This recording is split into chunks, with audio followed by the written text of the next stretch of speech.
This is LBC from Global, leading Britain's conversation with James O'Brien. 3 minutes after 10 is the time, and you are listening to James O'Brien on LBC. Well done. Well, that's a great choice. What a great start to the week that is. What a wonderful decision. Let's hope that proves to be. I try and introduce a little bit of levity at the top of the show, because even though we approach an event that I think was very special and rather beautiful, I do so with the sense of walking on eggshells once again whenever we turn our attention to the unfolding tragedies in the Middle East, and indeed the reflections of those tragedies back in the United Kingdom. It is almost impossible to say anything of meaning without upsetting someone. And as you get older in life, I think you begin to recognise, especially if you do what I do for a living, that upsetting people is not actually a very nice thing to do. Sometimes you have to do it, you know, to stay with the egg-based analogies. You can't make an omelette without breaking eggs. But to carelessly upset people, or worse still, to deliberately upset people, it should prey a little bit more on the collective consciousnesses, I think, of professional commentators than it seems to. Some people, of course, seem to revel in the performative or the deliberate provocation of upset and insult. The Daily Mail, for example, can't help itself today. Rather than just simply talking about how special the march yesterday was, instead they have to draw comparisons with marches in solidarity with Palestinian people. I don't know what would be the equivalent of that if you were taking a Daily Mail approach to the anti-Semitism march yesterday. I suppose you'd start asking, where were all the banners calling for a ceasefire or for the cessation of the killing of Palestinian children? But do you see what I mean? Just because the other people behave abominably doesn't mean that you should give in to the temptation to behave similarly abominably yourself. So I want to talk about yesterday's march from a perspective of beauty, actually, if that's all right with you. I want to talk about it from a perspective of importance to the Jewish experience. I don't want to indulge in any whataboutery. I don't want you to complain about people who were there not having been at other things, or people who weren't there having been at other things. I want you to reflect for a moment, and I'm sorry that I sound a bit paternalistic this morning or a bit preachy, but I want you to reflect upon the meaning of the word solidarity. That's all. And why, for non-Jews, the full impact of these scenes, whether you were there or not, is so extraordinary. I have an inkling that it is. I don't think I'm speaking out of turn by using the word extraordinary. I live with this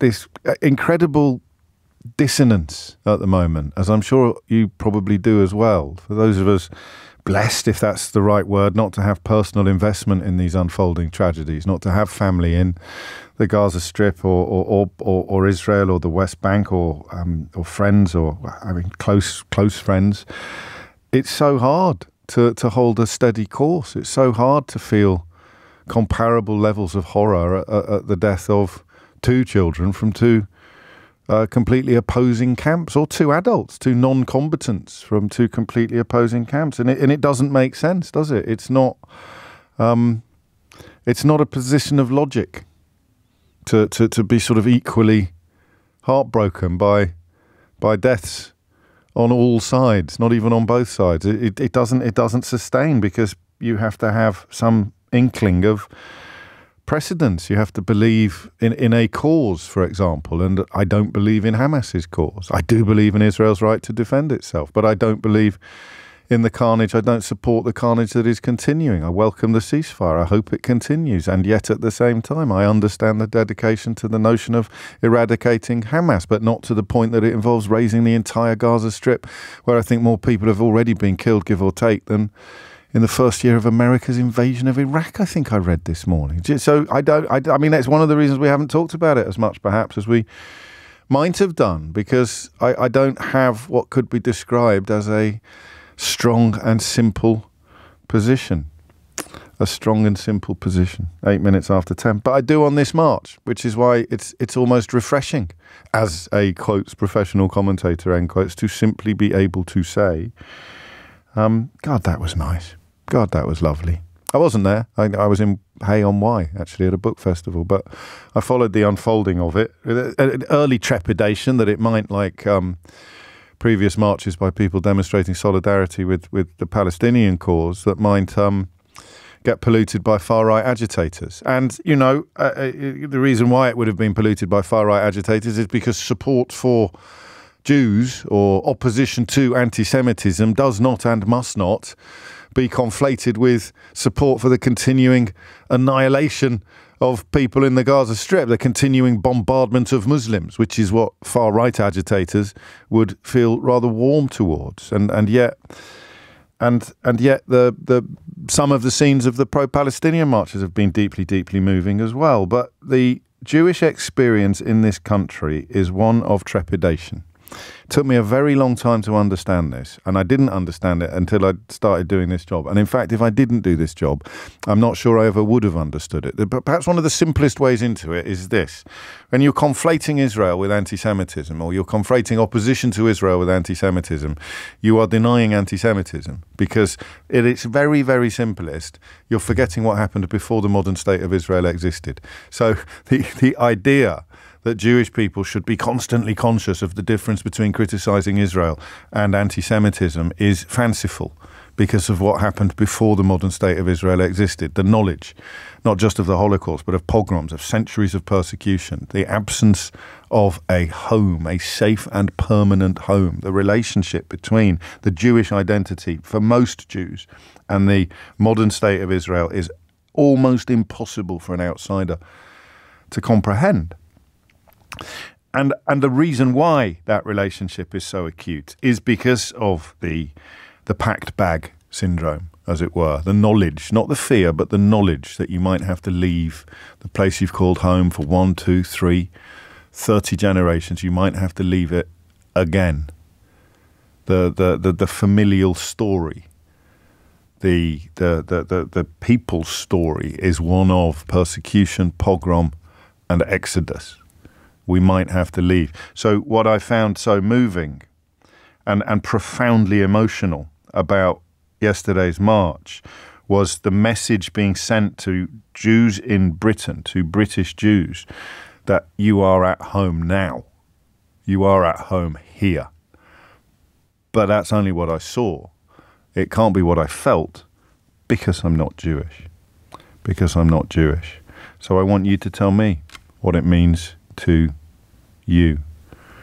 03456060973. Explain to somebody why this was so important, why this is more than, why this is much more and not the same as expressing solidarity with the current military policies of Benjamin Netanyahu, but a march united against anti-Semitism on the streets of London on a scale not seen since the residents and defenders of Cable Street repelled and refused to let pass the brown-shirted fascists of Oswald Mosley. The number you need is 03456060973. I just want to get into it.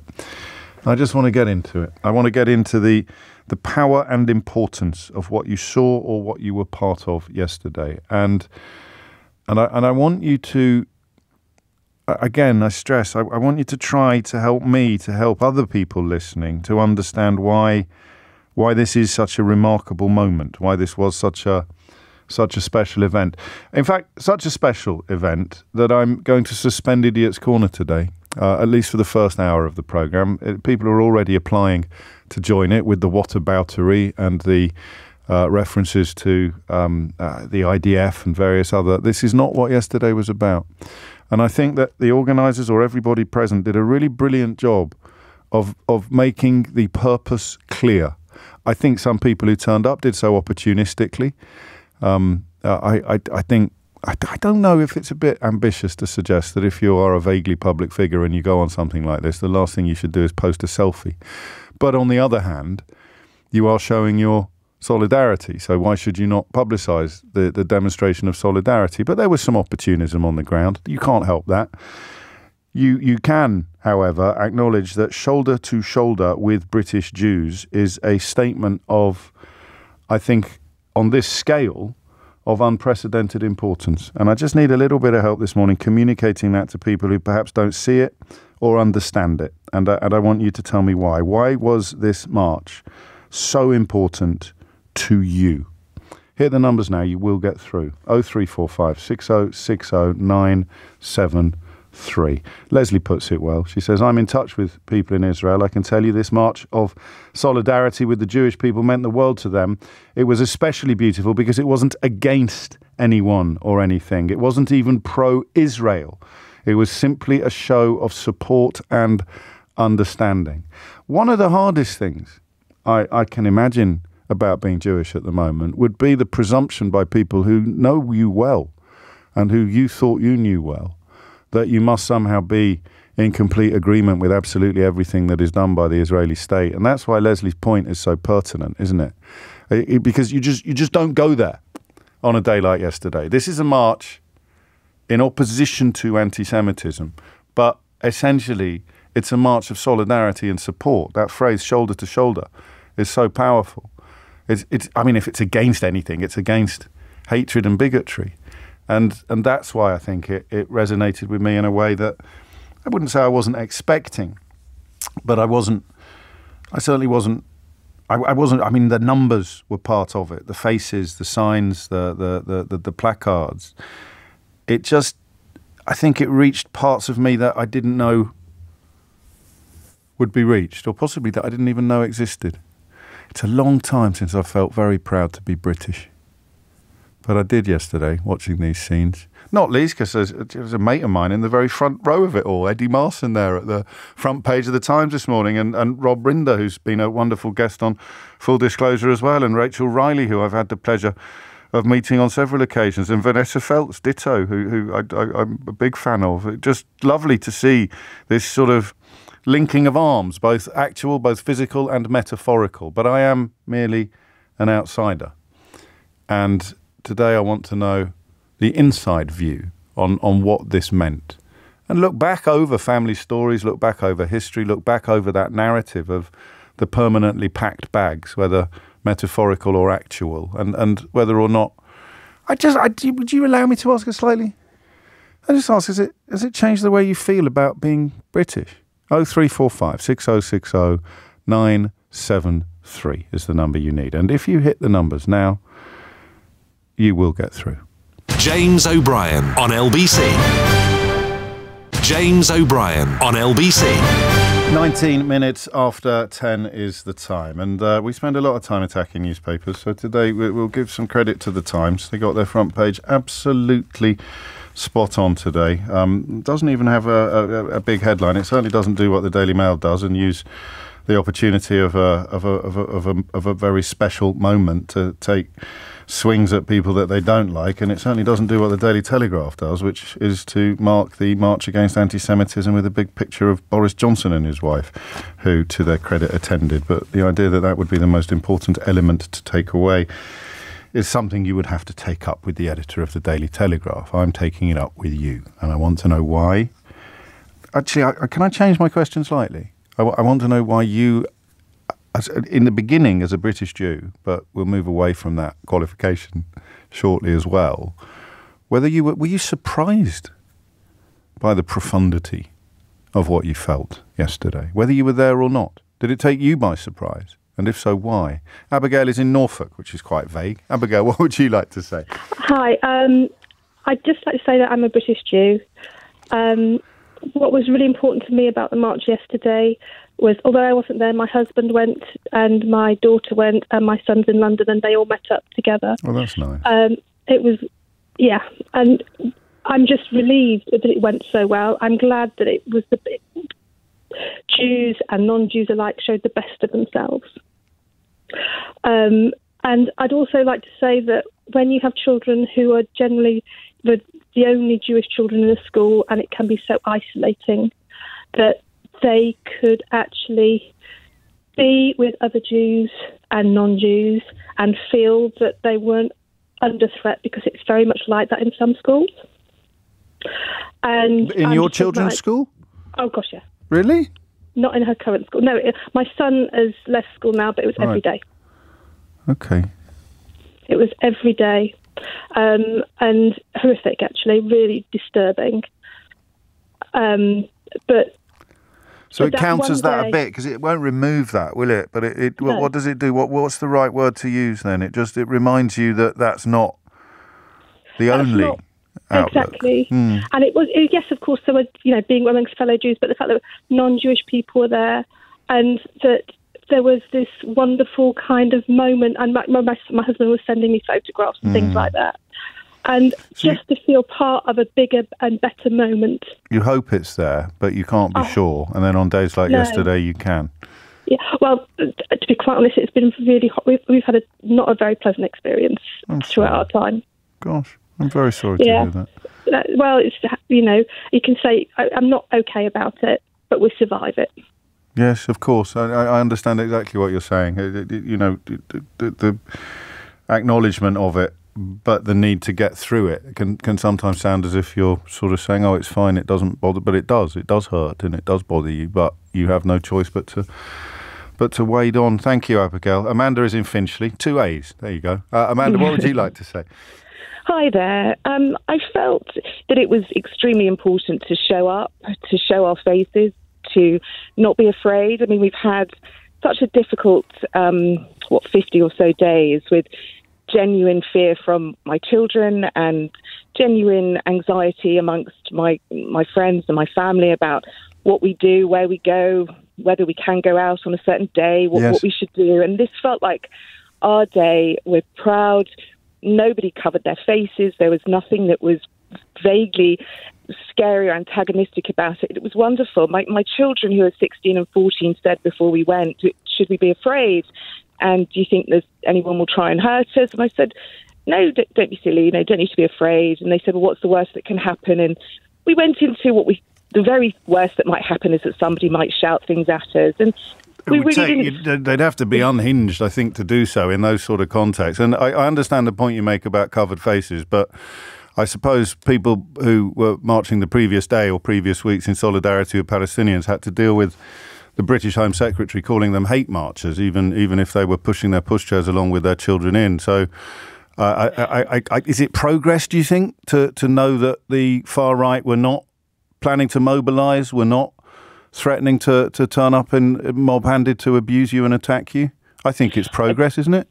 I think that's progress, but I think for the most part it was just about being present, being there. And I said to the children, we felt it was momentous. We felt like in however many years' time there might be even just a small footnote in a book, in a historical tome. It's astonishing numbers when you think about the total Jewish population in this country, and then well over 500,000 people. There's always a bit of debate about the final numbers, but I've read 630,000 in enough places to give it some credence. It is astonishing. You use that word momentous. So something shifts inside you, does it? It's as if a hope. What is a hope? Crystallizes. It becomes firmer. Yeah, it became reality. It was something concrete, and it felt like it was a mass gathering of people who, as the text that you said, we weren't against anything. We were just for a tolerant society where we can live and contribute and continue our lives as we always have done. And I think the scariest thing about what has happened in the last few weeks for me and my family and our friends is that perhaps we felt that we were very much a part of British society and all the things that we do and the way we contribute and the way we live. But actually it felt like something had changed, something had been lifted off, and that perhaps we weren't as much as British as we thought we were. It was like a veil had lifted off, and that is really frightening. And to feel like others, which I don't think I'd ever felt.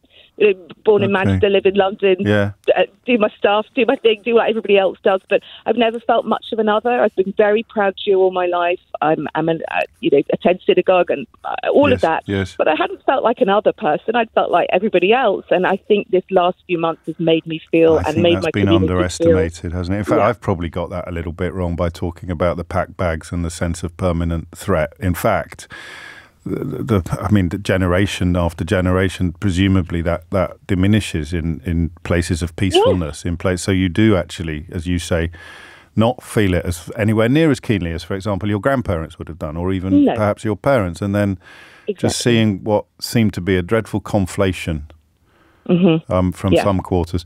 Can I ask you something from a personal perspective? Is when I say to you that I want everyone marching in solidarity with Palestinian people to feel as British and as at home as I do and as you did yesterday, is that feasible to you? Is that plausible? Are you comfortable with that?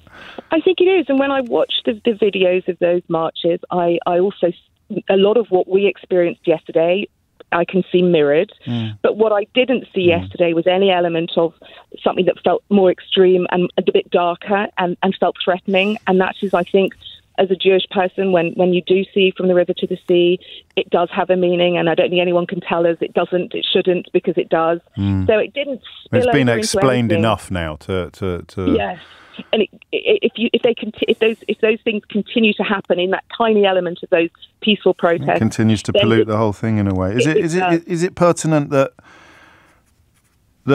the other marches are taking place in the context of continued and continuing carnage? So I mean, some of it obviously permanently inexcusable, but there would be a different emotional feel to a march in the context of continuing bombardment, showing solidarity with people who are actually being killed every day, as opposed to showing solidarity with people who face barrages of abuse and persecution. There is a difference there, isn't there, of some sort? Between the two marches? Well, no, between the two causes. There's something more. I don't know. For an outsider, anti-Semitism is a disgusting cancer that has polluted humanity for centuries. And yet the Palestinian marches are in large part dedicated to trying to stop killing that's happening right now. Yes, I appreciate that and understand that. And there's an urgency to that. That's and the word. Yes. There's a passion, and it provokes extreme reactions and extreme sadness and fear. But on the other hand, for what we've experienced as well, as British citizens living in a country where we've many of us now have experienced a level of otherness and hatred and suspicion that we've never felt before. This is also a time of crisis, and that's how it felt. And yes, it was a culmination. That's brilliantly put. Thank you. That's incredibly well. It's much better. Thank you for that. I found that really, really helpful. I got a sort of sense of a pendulum being pushed back, a pendulum that you weren't expecting to swing, or you didn't know would swing in the direction that it feels like it has done in the last few weeks, and it got pushed back quite profoundly yesterday. Yes, it did. Thank you. It was very special. Thank you, James. No, thank you. It is coming up to 10:30. You're listening to James O'Brien on LBC. I've said I've suspended Idiot's Corner, perhaps because I forget people tune in halfway through. Amanda's proved perfectly why. I'm not interested in who wasn't there. I'm sorry. I know that we're such a boiled population at the moment that you look at something like that and the first thing you think of is, who can I get cross with for not being there, rather than, I think I might just allow myself a moment of empathy with the people who were. Why wasn't so-and-so there? Why hasn't this done that or the other? It's just silly. Come on. How bent have your priorities become that you see a wonderful show of solidarity and the first thing you think of are the people who aren't there?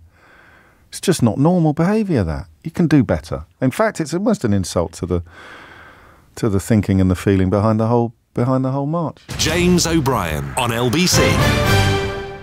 James O'Brien on LBC. 10:34 is the time.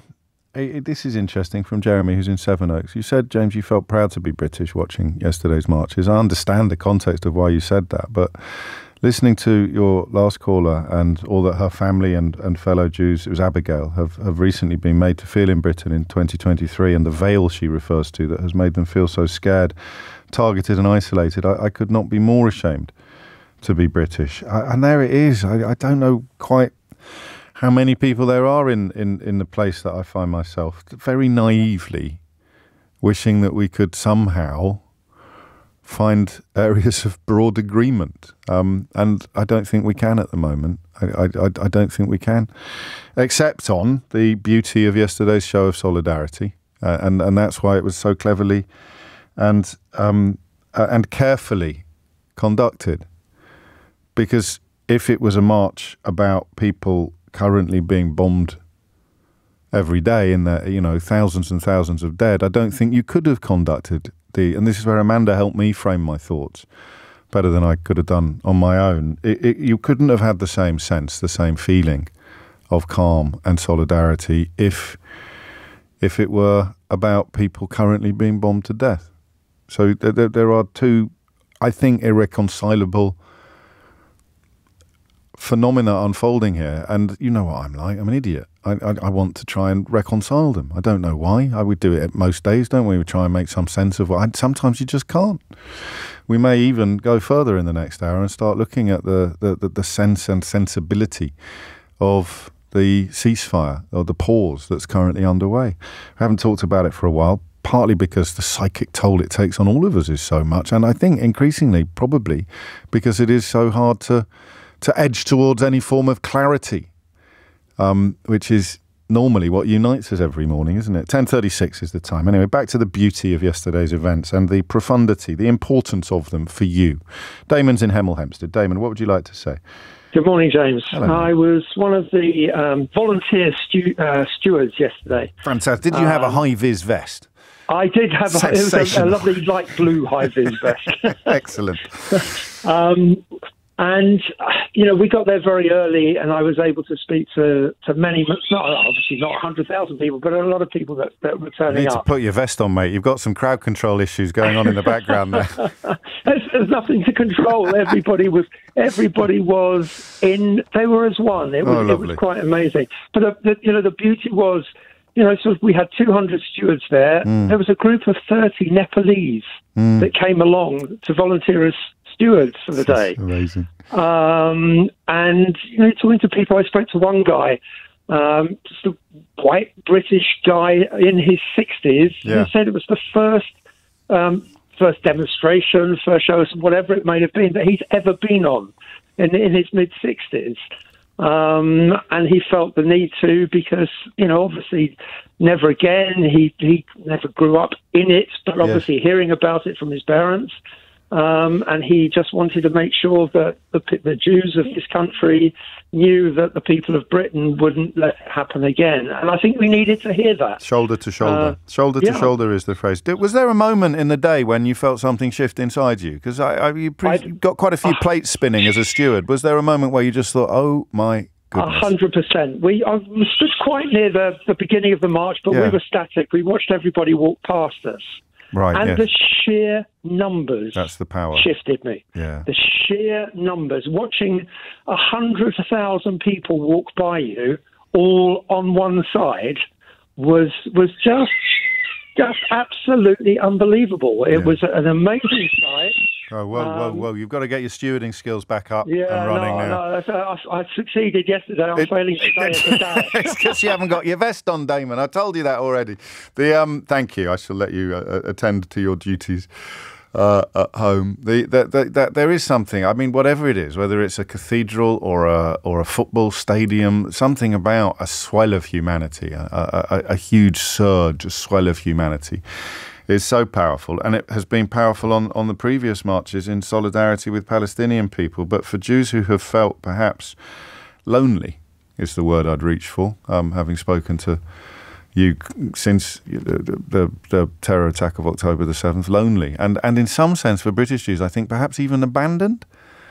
The stories I'm told, and I get sent quite a lot of letters, emails, as well as taking your calls, and I know that one of the biggest things has been the lack of compassion and understanding from people that you know very well, people to whom you are close. I can make sense of it.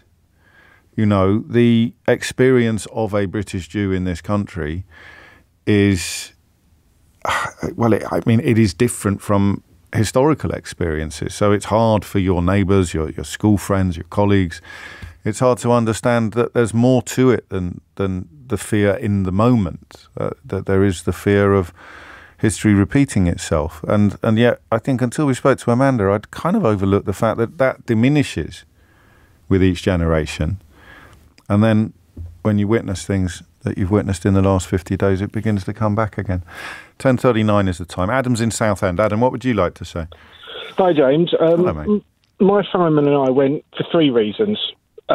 yesterday. Yeah. One, my sister lives in Israel. Okay. And from the experience of weeks of the first thing you do every morning is waking up is to phone her, check she's alive. Yes.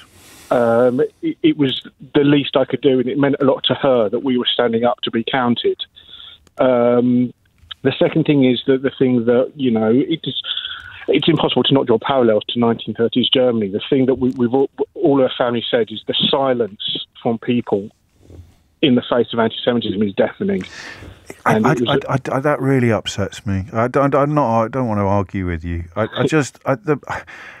want to feel a little bit better about being British, I think, than that portrayal allows. And I do think that because the retaliation started so quickly, the space in which that silence would not have been silence was taken away, Adam. I really do. I think that post-October the 7th, the room for empathy, sympathy and understanding was squeezed by the almost immediate bombardment of Gaza, wasn't it?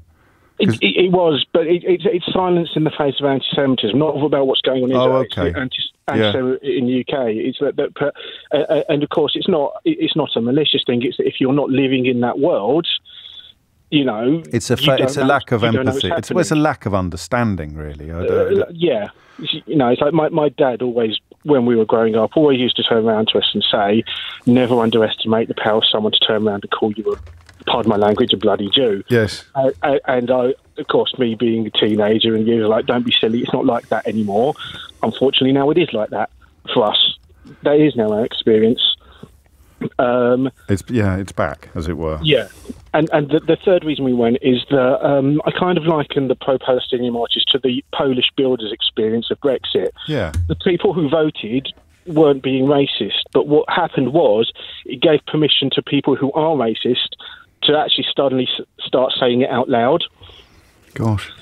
And the pro-Palestinian marches, whilst the significant majority aren't anti-Semitic, their existence is given permission. They provide camouflage for anti-Semitism. And permission, I'd say, rather than camouflage, given permission to suddenly say things out loud. And this was our way of saying, actually, if people on the street give you permission, people on the street revokes that permission. Or at the very least resist it. At the very least resist it. I hadn't thought of it that way. It is what happens, isn't it? I mean, it's human nature, I suppose, that people will always go a little bit further or a lot further than the majority. And what we have to be careful about, I think, and what the newspapers deliberately don't try to do is resist the temptation to let the minority define the majority, which is where the Brexit parallel, because I did wonder where you were going with that for a moment, Adam. And I'm James O. Brexit, so I'm always bringing it into everything. But that's it, isn't it? Don't let a minority define the majority. One of the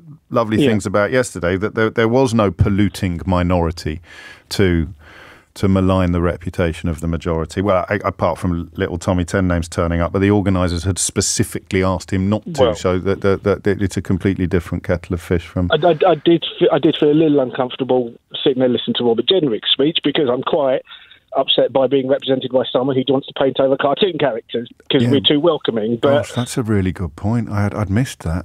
Yeah, that's a little bit double standards, isn't it? Yeah, it is, and there's a lot of that going away, and I mean, I have to thank you for your book, because I've read I've listened to your recent book on audiobook, actually, not read it yet. Thank you. And previously, I'd heard a speech of an absolutely wonderful support of Jews in Israel from Douglas Murray, who I was unaware of before. Now I've read your book, I'm completely dismissing myself from him, because I now know the truth about. And that's the thing that I felt a lot from the beginning, is a lot of some of the people who are most vocal supporters are people I don't want in my corner. There's some people have made that point much more powerfully than I've managed to, and Robinson and Murray often at the top of the list of be careful which friends who support you choose at times like this. It's been written about at some length, but thank you. I take that as a compliment, Adam, even in these curious times. It is coming up to 11:15. I mean, that's the point, isn't it? Is that if you're dealing with someone who's described the Holocaust as the Germans getting nationalism a little bit wrong, or words to that effect, then you're probably not dealing with somebody who feels some of these issues as keenly as you might hope. 11:15 is the time. You're listening to James O'Brien on LBC. More of your calls after this. James O'Brien on LBC. James O'Brien on LBC.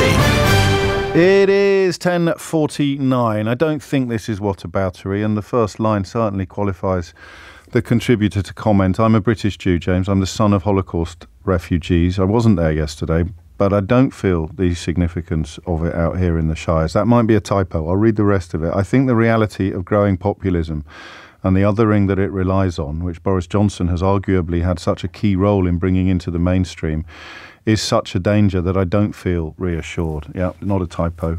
Well argued as well. A march of all the people being othered would be something that I think might fill me with more hope. My cause is anti-othering and not just anti-Semitism. I get that, and I'm not Jewish, but I do think that there's a danger of letting the perfect be the enemy of the good. And yesterday was very special. But yeah, that's a valid echo, isn't it? That's a valid caveat. Or is it, actually? I don't know. In the context of the now, I think yesterday needed to be done and not to be extended to all other isms. It was a specific pushback against specific acts and actions. So I don't know, but I wanted to read that out because it just highlights once again how dangerous it is to try and see this as a binary issue, which reminds you, did you see Doctor Who on Saturday? Absolute classic. David's in Salisbury. David, what would you like to say? Hi, James. Firstly, I'm a first-time caller, and very welcome. Apologies. A bit nervous and also a bit emotional. The emotion I will indulge. The nervousness I will not, because there's nothing to be nervous about. It's only me. Thanks. Well, this is probably the first time I think it is the first time I've ever said it in my life. But I'm a British Jew. Yes. I've always done that. I've never been in a community of Jewish people, really. I grew up I was the only Jewish person in the school. So I've suffered anti-Semitism, and I kind of like to call it racism in some sense because I don't want it to be separated. Yes. But so I felt it all my life, and I've always been told by my father when I was a child, you got to hide it, and don't always keep your head down, and don't talk about it. I think yesterday, unfortunately, I flew back into the UK yesterday, from working abroad, and I actually felt quite sad coming back to the UK. I was quite nervous coming back, because I don't feel safe being back in the UK, which I find quite incredible, to keep feeling this. When did that start? I think it definitely has got worse since the troubles in Israel. I think that's when it has got worse. It's always been a little bit there. I've always been kind of cautious. Yeah. But I think it's definitely got worse since the troubles. And it's interesting, even sorry. No, sorry, I shouldn't have interrupted you then, but so were you worried that the march might have come under attack or something like that? Just what we... Yes. Yes, okay. Quite a few people were worried about that, judging by my inbox, actually. But from whom? Well, it's...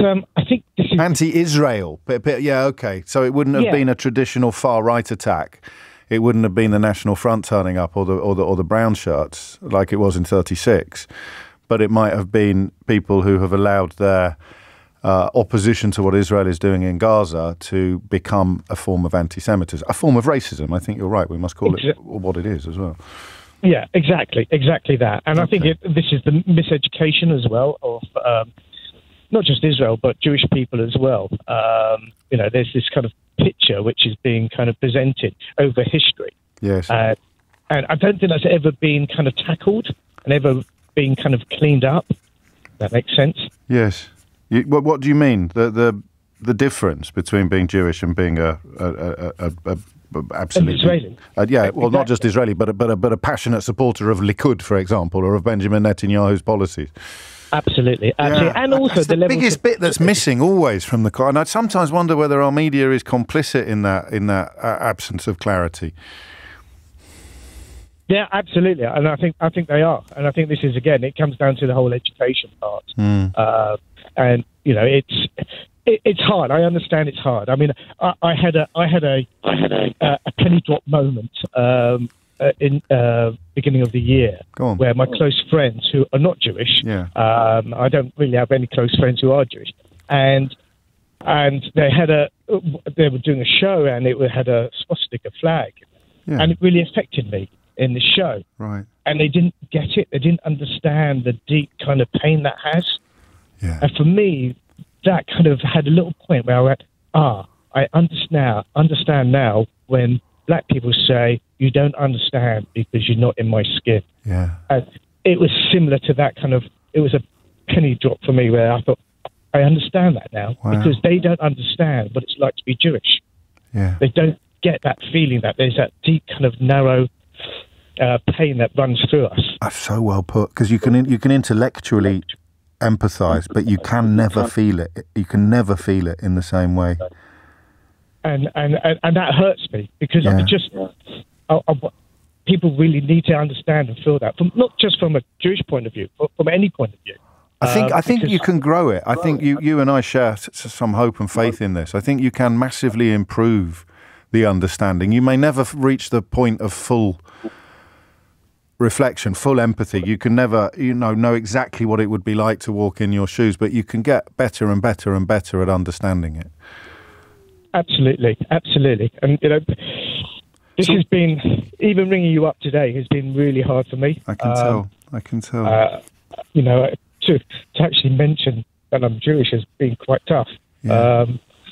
And it shouldn't be. It really shouldn't be. No, it really shouldn't. And in some ways, you're carrying the burdens of your father's generation. And while some of those burdens obviously still exist and have had a bit of a comeback in recent weeks and in recent years, that there is, I think you probably heard Amanda in Finchley talking about a different experience from you, actually, almost a generational dilution of those burdens, or a lightening of those burdens, but they're always there. I understand what you're saying. What then, in a couple of sentences, what shifted for you yesterday when you saw those scenes? I think it's a strength of actually we don't have to hide. I think the solidarity and actually the humility of it, the humility of how people acted. And not being ashamed of who they are. And that, do you know what you've just done there? You've just knitted together the personal and the public in a really spectacular way, because you have hidden all your life in a way. Yeah. And then yesterday, out and proud, I think is the phrase, isn't it? Yeah, absolutely. David. So it was a moment. I wish I was there. Of course. But in a way, you were actually. That's the point about solidarity and public displays like that. Thank you, David. Gosh, that's very special. Just referring back to something that Adam said about a writer called Douglas Murray, one of Andrew Neil's house elves over at The Spectator. The bit he refers to is a speech he gave at the National Conservative Conference, saying that you shouldn't be ashamed to hold nationalist views just because the Germans mucked up twice in a century, which it's hard to see how that's not a reference to the Holocaust. Tony's in Borehamwood. Tony, what would you like to say? Oh, good morning. Hello. I'm not a political person. Yes, you are. We're all political people. Some of us realise it more than others, that's all. Okay. I'll concede. But the reason I'm calling is because I'm a British Jewish person who attended the rally yesterday. Yes. And I'm today bathing in an afterglow. I can hear it in your voice. You're bouncing, aren't you? No, the dog's bouncing. I'm trying to calm him down. He's excited that I'm on the radio. Oh. It was all about peace and positivity and letting the wider public know that we don't deserve the anti-Semitism that we seem to currently be on an increased receiving end of. Yeah. And I think that message was profoundly communicated yesterday. The numbers of people who were there as a proportion of the Jewish population and the representation by other wider communities was heartwarming. And I came from a similar stance to one of your earlier callers, Amanda, who echoed a lot of what I was feeling. But it's a very, very positive message that we felt a part of, and it was a moment of great pride. And also I wanted to add that the campaign against anti-Semitism played a blinder. They organised the entire event, I would say, flawlessly. Yes. And I would also like to... you should give the police a shout as well, probably, because... You've taken the words out of my mouth, I do James. apologise, Tony. It just occurred to me that they've had... they get it from all sides, don't they, sometimes? But they seem to have... sometimes they do. But we engaged with a couple of policemen while we were waiting to actually start marching. Yes. And we just said how much we appreciated their presence. And along the march, whenever we came into close physical contact with a police person, we'd just say, thank you for being here. We really are grateful.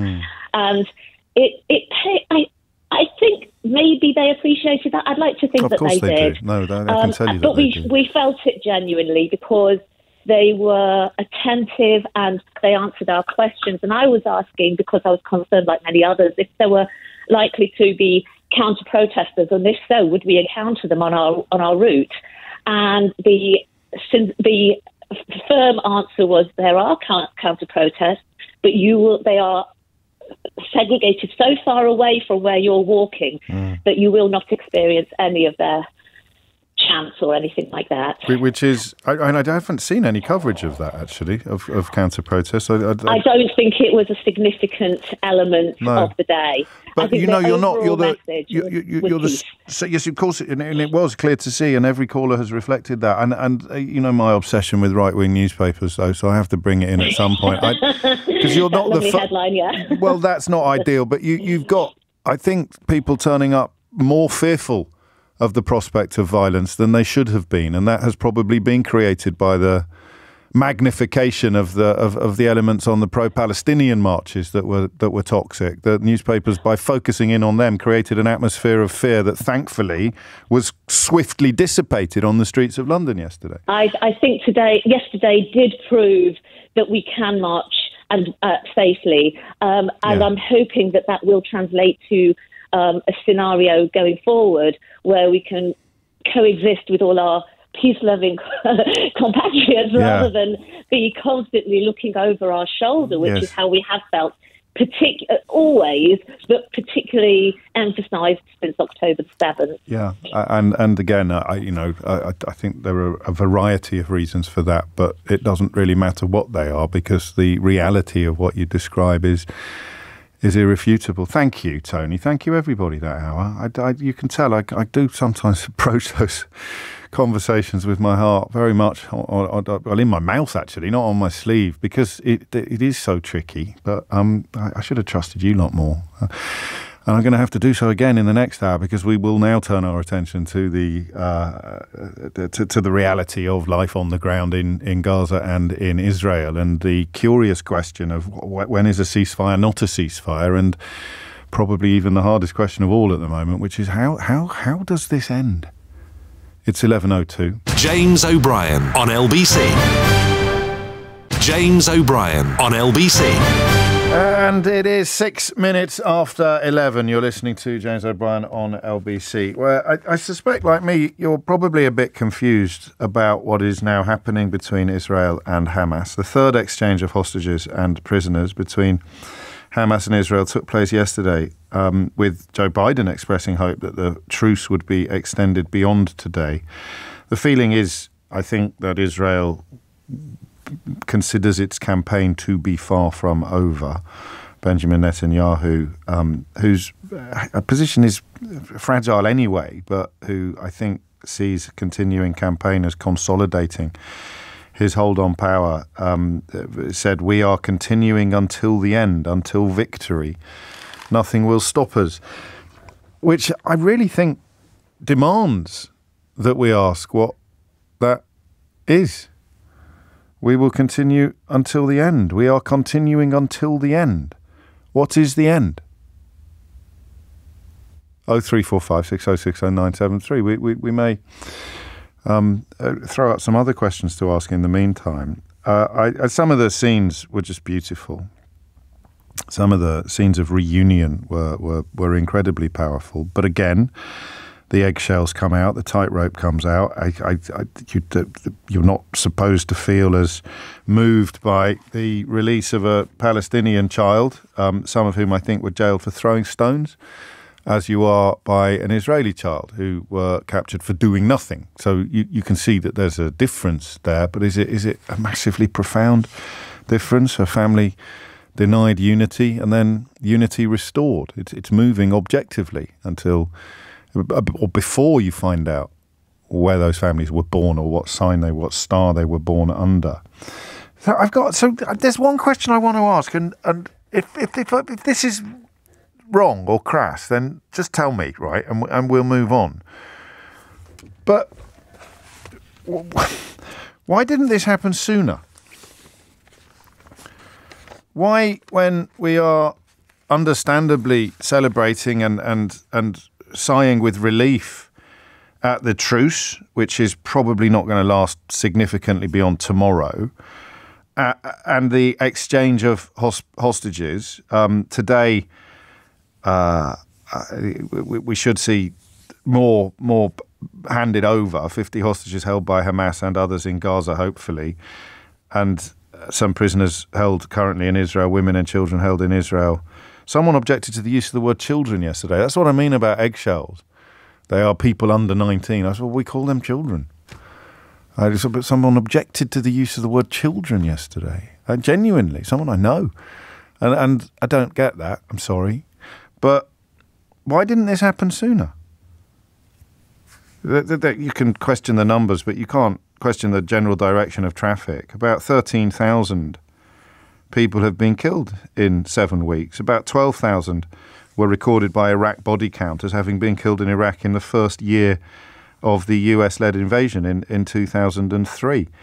The estimates vary from 1,000 to 2,000 of the number of Hamas fighters who have been killed, but the total is believed to be about 30,000. And you can tell that Hamas is still a viable fighting force because they're negotiating over the hostage releases. So what's the end now? I mean, is it the end? What is the end? These are two incredibly difficult questions.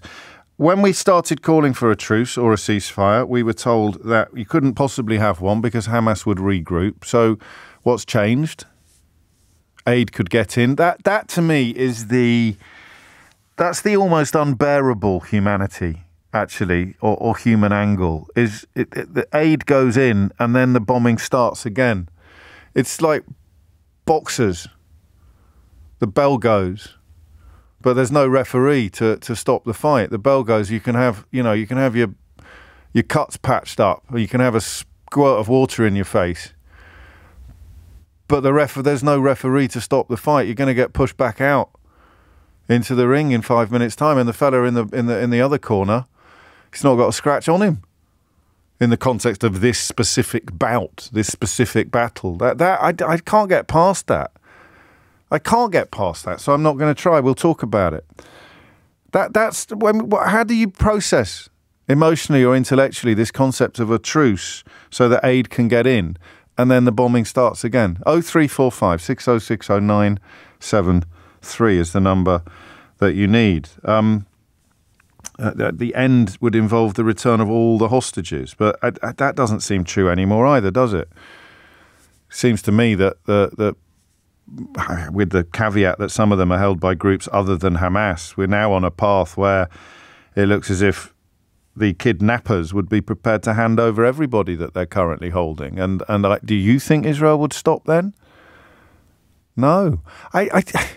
This idea that, on one day it must continue. The attacks must continue because we must get the hostages out. And you sort of found yourself going, well, hang on a minute, aren't you more likely to kill them the more you bomb these areas? And the hostages' families were deeply unimpressed by Netanyahu's approach to the plight of their family members. And then it was, no, we must eradicate Hamas, which is contradictory, really, because if you're dead set on eradicating Hamas, you're almost certainly going to endanger, if not take the lives of some of the hostages that are held by Hamas. So there's just no sense, is there, anymore in any of this? I don't know if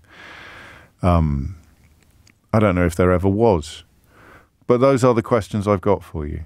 What does, if Netanyahu says we carry on until the end, what does that mean? 0345 6060 973. What does that mean? What do you think that means, regardless of where you sit on this issue or on the history of this conflict? What do you think that Benjamin Netanyahu means? So it's not what do you mean. We've had that phone in before. What do you think he means when he says we will not stop? There is a sense, I think, now that the world wants it to end. There is a sense, certainly coming from the Americans, who are absolutely crucial, the only really crucial country in these contexts. Joe Biden, in a phone call, apparently expressing hopes of a halt to the offensive. Netanyahu responding in Gaza by stating, we are continuing until the end. Nothing will stop us. What do you think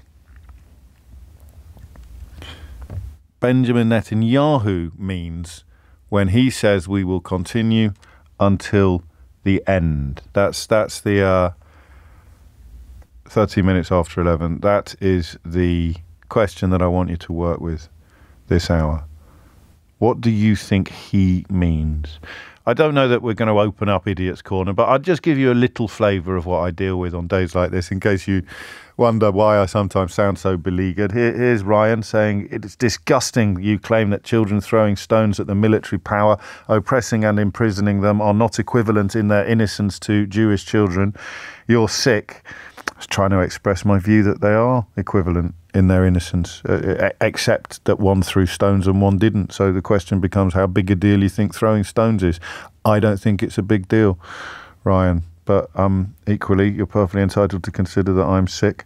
What does the end mean? And I think we have to ask this question now. And I think, to be honest, even if you're supportive of the continuing offensive, you have to answer, what do you think, Benjamin? I wonder whether people are hiding from it. We've gone through phases where the justification for the attacks has changed. So it begins with a form of retaliation after the terror attack of October the 7th. And you'd have to be made of different stuff from me not to think that retaliation was both necessary and justified. But the question we started asking pretty much on October the 8th was how much? How much is justified? I don't think it's semantics, and I don't think it's unfair to ask people in favour of the continuing bombardment what figure is too high. 13,000 dead people now.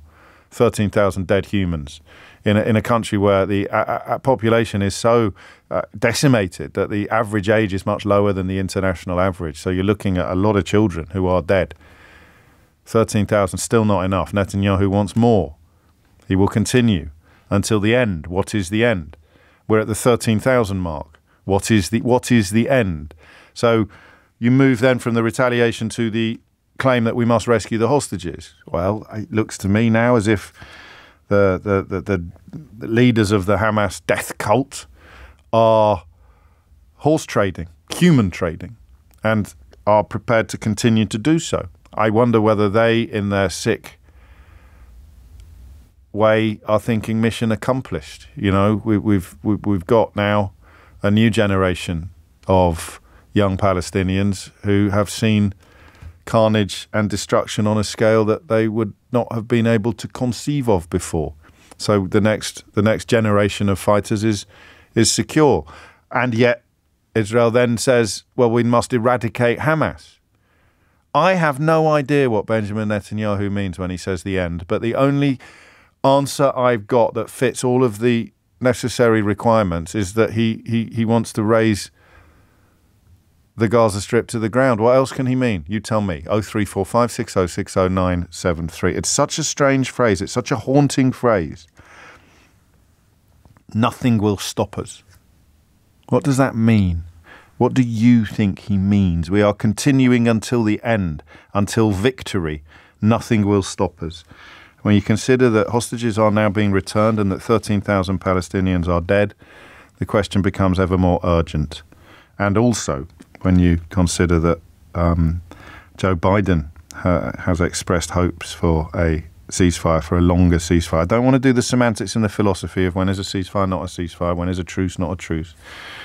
But what does Benjamin Netanyahu mean when he says we will continue until the end? Because at the moment, worst case scenario is that for every 13 people you've killed, you've maybe got one Hamas terrorist. So what number is the most pertinent? The total, 13,000, how many is too many? Or the ratio, 13 innocent deaths for one guilty man? I don't know, but I want to know what you think he means.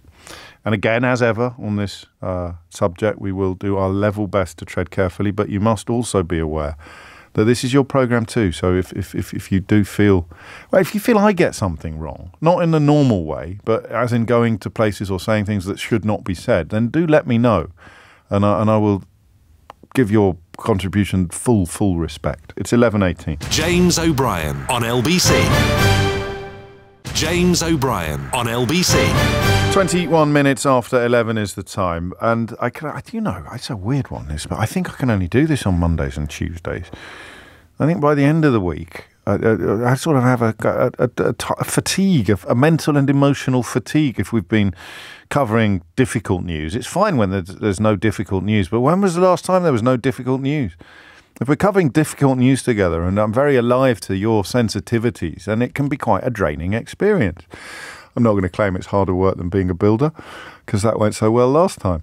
But I am going to point out that you need a level of psychic energy. If you do it in a way that I have to do it, which is care. So I asked this question: what does the end look like? And I'm terrified of what the possible answer to that might be. I'm not just sort of skimming over it to get the phones ringing. I sometimes wish I could do that, because I wouldn't feel so heavy when we're in the middle of conversations like this one. But we've got to have them. Mush is in Birmingham. Mush, Benjamin Netanyahu says we are continuing until the end. What's the end? Morning, James. Hello. First time caller. You're very welcome. Love the show. I believe that it's going to end with the continued subjugation of the Palestinian people. That is what we've seen for the best part of 70 odd years. A right-wing government is acceptable in most countries. It happens. We've seen it in the Netherlands over the weekend. But what we have here is an extreme right-wing government that doesn't let up. I say that, and of course, I saw the march yesterday with regards to anti-Semitism. Of course, I'm totally in support of that, and I believe in the right for Israel to defend itself, and the right for everybody to defend themselves. But this conversation also has to be taken with the knowledge that you have a subjugated people for a significant period of time. And anybody, James, if I put my hand on you and I squeeze hard, at some point you're going to push back. Is it wrong for you to push back? I don't think it is. Well, you're not. You're justifying the October the 7th terror attack? No, not at all. Well, hang on. Well, that's pushing back. Well. Also, we're going a little bit off. Well, actually, no, I can't let that slide. You can't. What do you mean by pushing back? Well, what I mean to say is that you've got a subjugated people. For example, in the West Bank. Don't repeat yourself. What do you mean by pushing back? Because a lot of people listening will think you're referring to the conversation that we're having, which is about the terror attacks. No, not at all. What I'm saying is that you have Palestinian people for 70 years. Yes, I know this. Who, for the best part of that time, have given no right of self-determination. They have no army. They have no peaceful activities. They have nothing to live for in many respects. And you have an extreme right-wing government who take up arms at every opportunity against them. I know. With respect, everyone knows all this, and you've said it 3 times now. So well, everyone does know that. But do so they what know do you think the end is for Benjamin Netanyahu? Because you're just at the moment saying it'll just carry on as before. If we look at the indigenous people, the Red Indians in America, we've just seen that population diminish to a point where it's relatively negligible. Yeah. And so you think that's the plan? That's what he means by the end. He wants to wipe out the Arab population of Gaza. Well, because I think you would then say, well, that's genocide, isn't it? And I don't think it will be a point. You're dancing on too many pins, Mush. I don't know how often you listen to the show, but you can say what you want to say, mate. You don't have to worry about how I might respond or what. Because the question is, Benjamin Netanyahu has said we will continue until the end. What do you think the end is? Because all you've given me is the past. I think it will just be the ongoing persecution of the people to a diminished number. Okay. I think you want to go further than that, but it's for your own reasons you won't. I'll read you what Max Hastings, who interviewed Benjamin Netanyahu in the 1970s when he was writing an official biography of Netanyahu's brother Yoni, he says, at Bibi Netanyahu's dinner table in Jerusalem, I think that's I listened with crawling dismay to Bibi talking about the future of his country. In the next war, if we do it right, we'll have a chance to get all the Arabs out, he said. We can clear the West Bank, sort out Jerusalem. He joked about the Golani Brigade, the Israeli infantry force in which so many men were North African or Yemenite Jews. They're okay as long as they're led by white officers, he grinned. And that's Max Hastings writing in the 1970s. It's been again underreported in this country, but if you wanted to go where I think you wanted to go, but were reluctant to say so, perhaps that would help you. It certainly informs my fears that Netanyahu might be embarked upon something much grislier than many of his supporters in the West are prepared to acknowledge. Roger is in Nottingham. Roger, what would you like to say? Good morning. I think the previous caller was being a bit coy about it. He called for a genocide. Whether he uses, flowery language to beat around the bush and not say anything, or not say as much such, he's we don't need. I'm not uncomfortable with the accusation of genocide. I'm not uncomfortable with you making it. So I think he wants to commit genocide. Right. So you can say that, and I can say that is what you think he means when he says the end. I think that's what he wants to do. He's said it in using references. He's beholden to a right-wing segment of his government to want to push this further. And he needs to make sure he stays in power, because ultimately he wants to stay in power. But there's also an enthusiasm, as you just said, in the 70s he was talking about this. And getting rid of the entire Arab, I say that in inverted commas, population of Palestine or Israel, however you want to call it, is by any ways. You either displace them through ethnic cleansing or you kill them, which is genocide. So which way do you want to go? It's not really difficult to basically equate that. And I think it needs to be, the words need to be said. There's very much a little bit of a cowardice perspective from well, it's a hideous word in this context, largely because of the genocide that was attempted upon. No, I know. You have to let me speak, Roger. I'm so sorry. Sorry. There's a bit of a delay. Go ahead. There is a weight to the word genocide in this context because of the attempt of the genocidal annihilation of the Jewish people less than 100 years ago. But we're talking about the explanation that fits the words that he is using. The response would come back to say, no, my priority is to rid the world of Hamas. And then the bit that's not said out loud is, and if that involves the eradication of everybody in Gaza, then so be it. And that's the point at which you, I think, reach for the word genocide. I don't think this is about just Gaza, is it?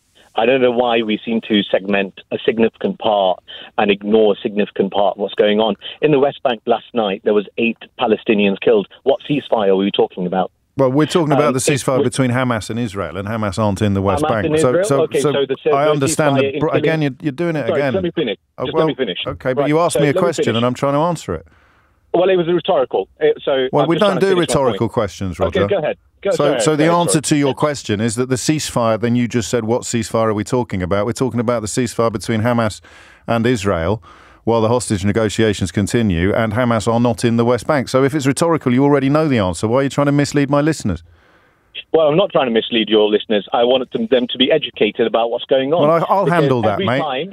Every time there's a conversation about killing Palestinians, what tends to happen is we throw Hamas and Gaza into the equation, and we ignore what's going on in the West Bank. No one's ignoring what's going on in the West Bank. We're talking about what Benjamin Netanyahu said yesterday about the continuing offensive in Gaza. That is what we are talking about.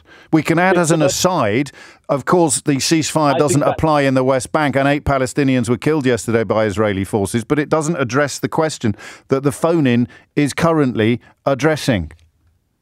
I think, James, you're right, but I don't think that's the full picture, because the Gaza... Well, then, when I ring your show, then we can address the picture that you think we should be addressing. But my question to you is, what do you think he means? You can't go any further than genocide. We probably should have just left it there. It's a well-supported position that you have shared. It fits the parameters of the question that I have asked. What does Benjamin Netanyahu mean when he says we will continue until the end? You believe he means when he's killed every Arab in Palestine. I resent the word Arab. I don't know why you keep using the word Arab. All right, what word do you prefer? The word Palestinian. Okay, so the reason I use the word Arab, the word Arab is because that's the word that Benjamin Netanyahu used in the 1970s when he was talking to Max Hastings in the quote that I shared shortly before you came on. Sure, and you know that better than that, because the word Arab at the moment is used to delineate the people of Palestine from that land, and is to say they are Arab invaders, and it's used by right-wing commentators to say that those people don't belong there. Well, I'm afraid I'm afraid that I was Roger. I don't understand what you think you've done now. You've come on a show, you've made an interesting point, you've backed it, but you're trying to pick a fight in an empty room. Arab is the word that Netanyahu used. You're doing it again. It's just my show. What's a waste of time? What's a waste of my time and a waste of everybody's time? Why are you trying to, stop me from making my point? I'm not. I'm trying to urge you to make one. I have done, and I think objecting to the use of the word right terminology. Okay, you're off again. So Netanyahu used the word Arab. We were discussing what was going on in his mind. In his mind, the word Arab would be used. Do you understand that now? I do, and I'm trying to explain to you why he's using the word. Well, we know why he's using the word, don't we? We know why he's using the word because we've read the text from which Max Hastings' quote was lifted. Okay, so we agree Roger, on that. we're 3 minutes late for the news. I sense that there was an interesting conversation to be had here, and I'm willing to take at least 4% of the blame for the fact that we didn't have it. James O'Brien on LBC. James O'Brien on LBC. 11:36 is the time. I really do think that this should have been much, much, much more widely reported, and I do think it creates an enormous problem for people who talk about the eradication of Hamas and don't really go towards what that is likely to cost. If Benjamin Netanyahu has gone on the record to voice his support for the prospect of getting, in his words, all the Arabs out, then the question of what he means in the context of the current conflict, when he says we are continuing until the end, until victory, nothing will stop us, becomes, I would say, close to terrifying, I think. And conscious though I am, even at the Nuremberg trials, the use of the word genocide was controversial, even at the Nuremberg trials. It's an incredibly loaded and difficult word. But if Netanyahu, and this book by Max Hastings, Going to the Wars, published by Macmillan in the year 2000, an official biography of Yoni Netanyahu, Benjamin Netanyahu's brother, I just find this, I meant to share it with you sooner, but as you can probably tell, I do find the pinhead dancing, these conversations, so difficult because I'm both contributor and referee, which is, I'm not expecting you to get your violins out by any stretch of the imagination, but it can be quite exhausting. But this is surely this is relevant. At Bibi Netanyahu's dinner table in Jerusalem, I listened with crawling dismay to Bibi talking about the future of his country. In the next war, if we do it right, we'll have a chance to get all the Arabs out, he said. We can clear the West Bank, sort out Jerusalem. He joked about the Golani Brigade, the Israeli infantry force in which so many men were North African or Yemenite Jews. And he said, they're okay as long as they're led by white officers, he grinned. Look, people change.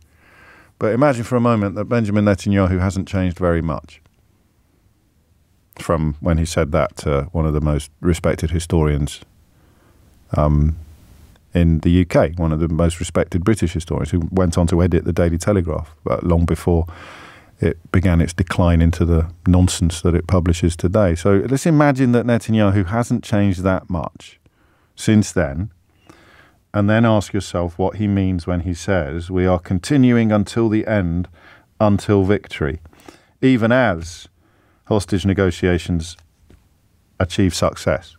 11:39 is the time. Bulama is in Lambeth. Bulama, what would you like to say? No, thank you, James. Very well. I think Netanyahu knows that there is no end to this, and he's just saying this so he would continue to deploy his soldiers to kill and to maim and to displace people from their homes.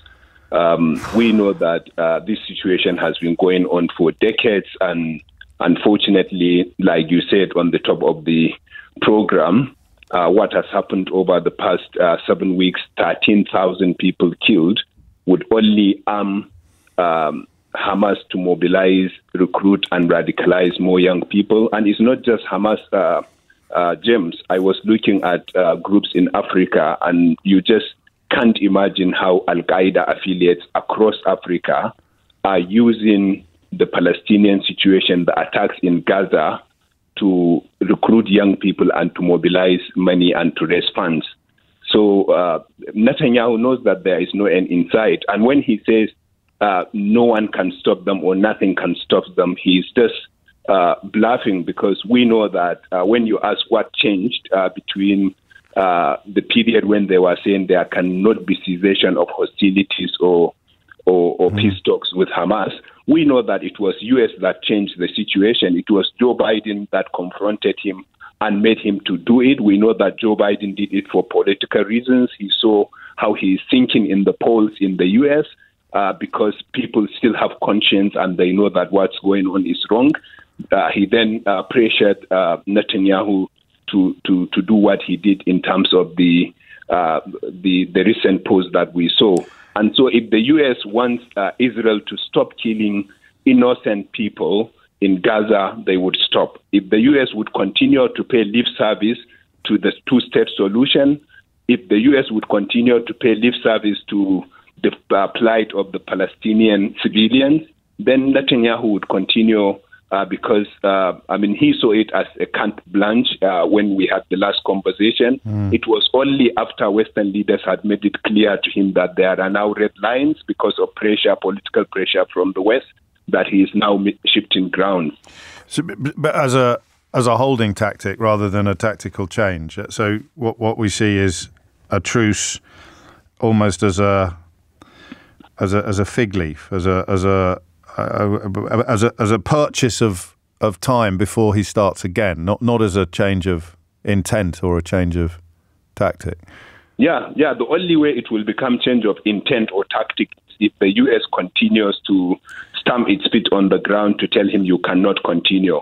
And of course, one reason why Netanyahu may be saying this is to provoke Hamas leaders to also make similar statements, so he can use his statements to galvanize support in the West to say, look what they are saying. They are saying they would repeat this. So, I hadn't thought of that. So, in many ways, him saying we are continuing until the end, nothing will stop us, you're suggesting is a counterbalance to Hamas leaders saying we will not stop attacking Israel. We will continue our attacks. No, what I am saying is they have said that in the past. Said that. Now he's saying this in order to provoke more statements from them, more violent rhetoric from them, so he can use the violence. Which gives him more justification to continue. So there's I do enjoy talking to you. I enjoyed it enormously last time as well, if that's the right word to use. I wish we weren't having any of these conversations for obvious reasons. But there is an end. You say that there will be an end. It's just a question of what that will look like. And previous callers suggesting it will look like a return to where we were when it started, but with Gaza much diminished, to use a euphemism. At least that's what Israel wants. If we were to go by what Israel wants, the reason why they cannot talk to Hamas, which makes sense, is that Hamas does not recognize the Palestinian, the Israeli state. But the Palestinian ambassador was last on at LBC, and she was asked by. I'm trying to remember the name of the presenter at 6:00. Don't worry. Andrew Marr. Sorry? Andrew Marr. Yeah, Andrew Marr was asking her, would you enter into two-state solution talks with the LPO? And she said, no, Mahmoud Abbas and others, we will not sit down for a two-state solution talk with her. Why? She said because they did not condemn Hamas for the October 7th attack. Now, they would not sit with Hamas. The reason is that it is in Hamas charter that they do not recognize the Israeli state. The LPO recognizes the state. They want two-state solution. They want the Israeli government to sit down with them to fashion out the details of the two-state solution. But what excuse are they using? They are using the excuse that the LPO did not condemn Hamas, and therefore we will not sit with them, and therefore they are guilty by association by not condemning Hamas. Assuming that is true, you would then start to wonder, so who would they sit with? If we know that LPO members have been killed mercilessly by Hamas, they were poached from the Gaza Strip by being pushed from rooftops to die, and that's why they left the place. And just one more point, James. I don't know where you got the one Hamas fighter for every 13 innocent Palestinians, but if that statistics were to hold, then what we are talking about, the current estimate is that there are between 40 to 50,000 Hamas fighters. And if 13 innocent individuals are killed for each Palestinian fighter, then we are looking at 737,000 Palestinians dying before Israel can eradicate Hamas. And this is, I got the numbers from Dan Saba's analysis in the Guardian today. So the Israelis military estimates it's killed between 1,000 and 2,000 Hamas fighters, and the figure they work on is that there's 30,000 in total. But I know you work in this field as well. These numbers are always going to be quite fluid, but your calculations are obviously correct. But that's the. I don't want to use a phrase like elephant in the room because it sounds trivial, but it is all boiling down, because all that we are left with ultimately is the insistence that we are here to eradicate Hamas. Yeah, and, it is. And the question then becomes, how many non-Hamas Palestinians are we prepared to kill in pursuit of that not necessarily even achievable goal? And that's where almost the humanity disappears. Yeah, I completely agree. And I can tell you, James, that if it continues at this rate, the only Palestinians you would leave are Hamas members, because no Palestinian would bear to see members of their families being killed, their homes being destroyed. That's the bit that just makes so much sense to most outsiders, I think, in the idea you're going to eradicate the feelings that lead people to join Hamas by piling misery upon catastrophe upon carnage. I don't understand that, and I think people cling to that hope almost in defiance of their own intellect, Bilamo. That almost, for reasons of history and for reasons of fear and for reasons of homeland safety, whatever you want to call it, you cling to the idea that there's something else going on, and you refuse to address the question of whether or not any price is too high in the pursuit of what Netanyahu does. So in his mind, finally, when he says the end, you think he's just blowing smoke, really. He's not got an actual meaningful destination in mind. Yeah, he doesn't have any actual meaningful destination. He wants to provoke Hamas leaders to make similar statements so he can use it. He wants to continue to stay in power by by continuing to show that he is trying to bring an end to Hamas. And this only reminded me, James, of one of your clips that went viral of the lady who claims that the military onslaught on Gaza was intended to free the hostages, which you clearly showed was not true. What we said in the beginning is now bearing fruit, and they are now seeing that the only way to free hostages and to bring calm to the Middle East is through negotiation. And they have got to find someone to negotiate with. If you are saying you cannot negotiate with Hamas, you must at least negotiate or sit down with the LPO. Otherwise, you would continue to perpetuate a situation that will continue to push people to the wall. And unfortunately, nasty, barbaric things might come out of that. I'd add one final line to your analysis, which is on a much more personal perspective for Netanyahu. For him, the end game, as Andrew has reminded me, is to achieve an outcome which keeps him in power and out of court. That's going to be playing a big part in his calculations as well at the moment. Exactly. We know that the trouble he was in politically and legally before this situation unfolded, and he sees this as the smoke screen to continue in power. Unfortunately, politicians of this age, many of them are happy to stay in power at any cost. At any cost. There it is. Balama, thank you. Crikey, there's so much, isn't there, to process, but sometimes some people do manage to bring a clarity and an illumination to the to the complicated issues. AJ says, your current caller is brilliant. Why is he not in the UN? Someone who has so much common sense and understands situations. Well, I can tell you that Balama is an esteemed academic whose work you can find out more about by just looking up Balama Bukhati. And we've had the pleasure of him ringing in now on a couple of occasions. And on both occasions, I've come away feeling better informed, if not any more optimistic about the human condition. James O'Brien on LBC. James O'Brien on LBC. It's 11:54. You're listening to James O'Brien on LBC. I don't know what the answer is, other than the ones that we have received. Perhaps there is another one, but it certainly, as Balama just demonstrated pretty conclusively, the claim that it's all about the hostages just is now unsustainable. And if it then boils down to eradicating Hamas, then the question of how many innocent people need to die in pursuit of that not necessarily achievable goal is the only question really in town. I have some correspondents who sometimes get in touch with me privately because they've worked in this field, and they just allow me to share the fruits of their knowledge and the fruits of their understanding. So Netanyahu doesn't know what the end game will look like, but it would involve the complete military disablement of Hamas and the return of as many hostages as possible in exchange for as few prisoners as possible, and an administration in Gaza which he can present at home in Israel as preventing any future attack from there. So that would be a forced displacement and a grave international crime, possibly even genocide, if intent can be shown. That's the lesson from the Nuremberg trials. And my correspondent adds it's the duty of the USA, the UK and others to prevent such an outcome and create a future in Gaza which doesn't involve Hamas or, if at all possible, Netanyahu and his mates. 11:56 is the time. Henry Riley is here. There are other stories unfolding as we wrestle with this one.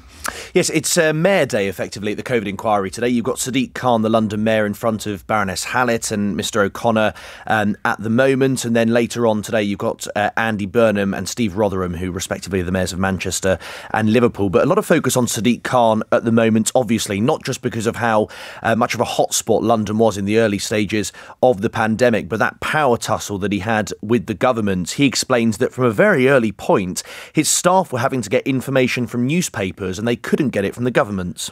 The 23rd of January, you give a description of a question time event that you were conducting in London, and this was the first time you received a detailed briefing from your staff about COVID. Is that right? It is, but I should just say my staff's knowledge of this was from open source data from newspapers, from World Wide Web and so forth. It wasn't from a briefing from the government. There were also a number of Cobra... I did this at the time. I couldn't believe it. He sat there, or he sat on Zoom. I can't remember whether we were socially distancing at the time. And I do that thing. My voice goes squeaky, Henry. It'll still happen to you as you get older. I go, well, you haven't seen them at all. And he go, no. I said, well, have they been on the phone? He go, no, they haven't even been. What do you mean? And he go, I know. But it's astonishing that the mayor of London, and we would sit there talking about Heathrow. What are they doing at the airports? He said, I don't know. They won't talk. No one's talking. I mean, it's just extraordinary.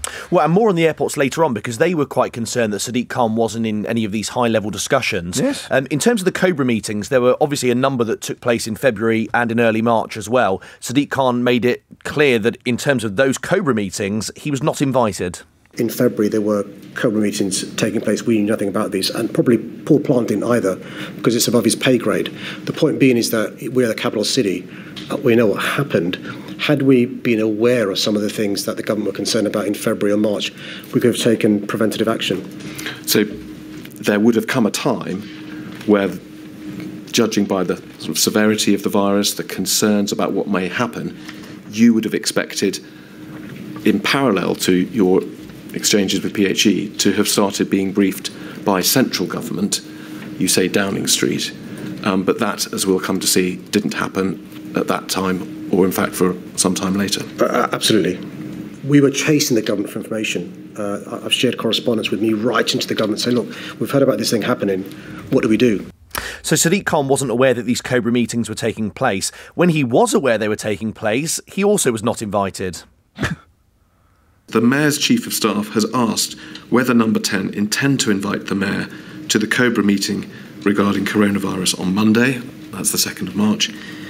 Given its large number of airports, hospitals and international visitors, London is, of course, potentially one of the most at-risk places.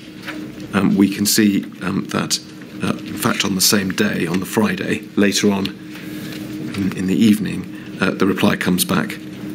No, spoken to those leading, the Mayor will not be invited to the Cobra on Monday.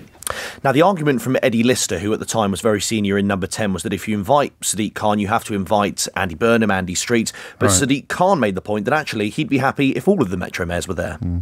Claire Brunton says to emails saying she assumes the answer is no again. Then another email from Claire Brunton saying that it had been discussed at the 8:15 meeting and that the general view was that there is in fact an argument for you to be at the meeting. And then at the very top, Eddie Lister, you can't have him without Street, Burnham et al. Reference to the mayors of Birmingham and Manchester. Or is London more important than Manchester? What's your reaction to that? It may well have been sensible to invite Andy Street, Andy Burnham and other Metro mayors to Cobra meetings rather than bilaterals. But secondly, they knew then, I knew subsequently, that London was different. I knew subsequently London was different because I was subsequently told that the pandemic was having an impact on London ahead of the rest of the country. So there is an argument for London to be treated differently. And Sadiq Khan said in his view, if he was invited to those early meetings, he of course was expected to be the figurehead for London and therefore the response to the COVID outbreak. He thinks he could have saved lives. It's horses for courses. In this particular case, I can see no explanation at all why, the GLA, the Mayor of London, we weren't around that table. I think lives could have been saved if we were earlier. And just a few other things to run you past, James. Firstly, when the Mayor was finally invited to Cobra on the 16th, he revealed he was alarmed because, of course, by this point, he was only reading the newspapers and wasn't aware of any of the information from Downing Street. He then describes a meeting with Chris Whitty where he was genuinely shocked by what Chris Whitty was saying because that was the first he'd heard that there could be a global pandemic.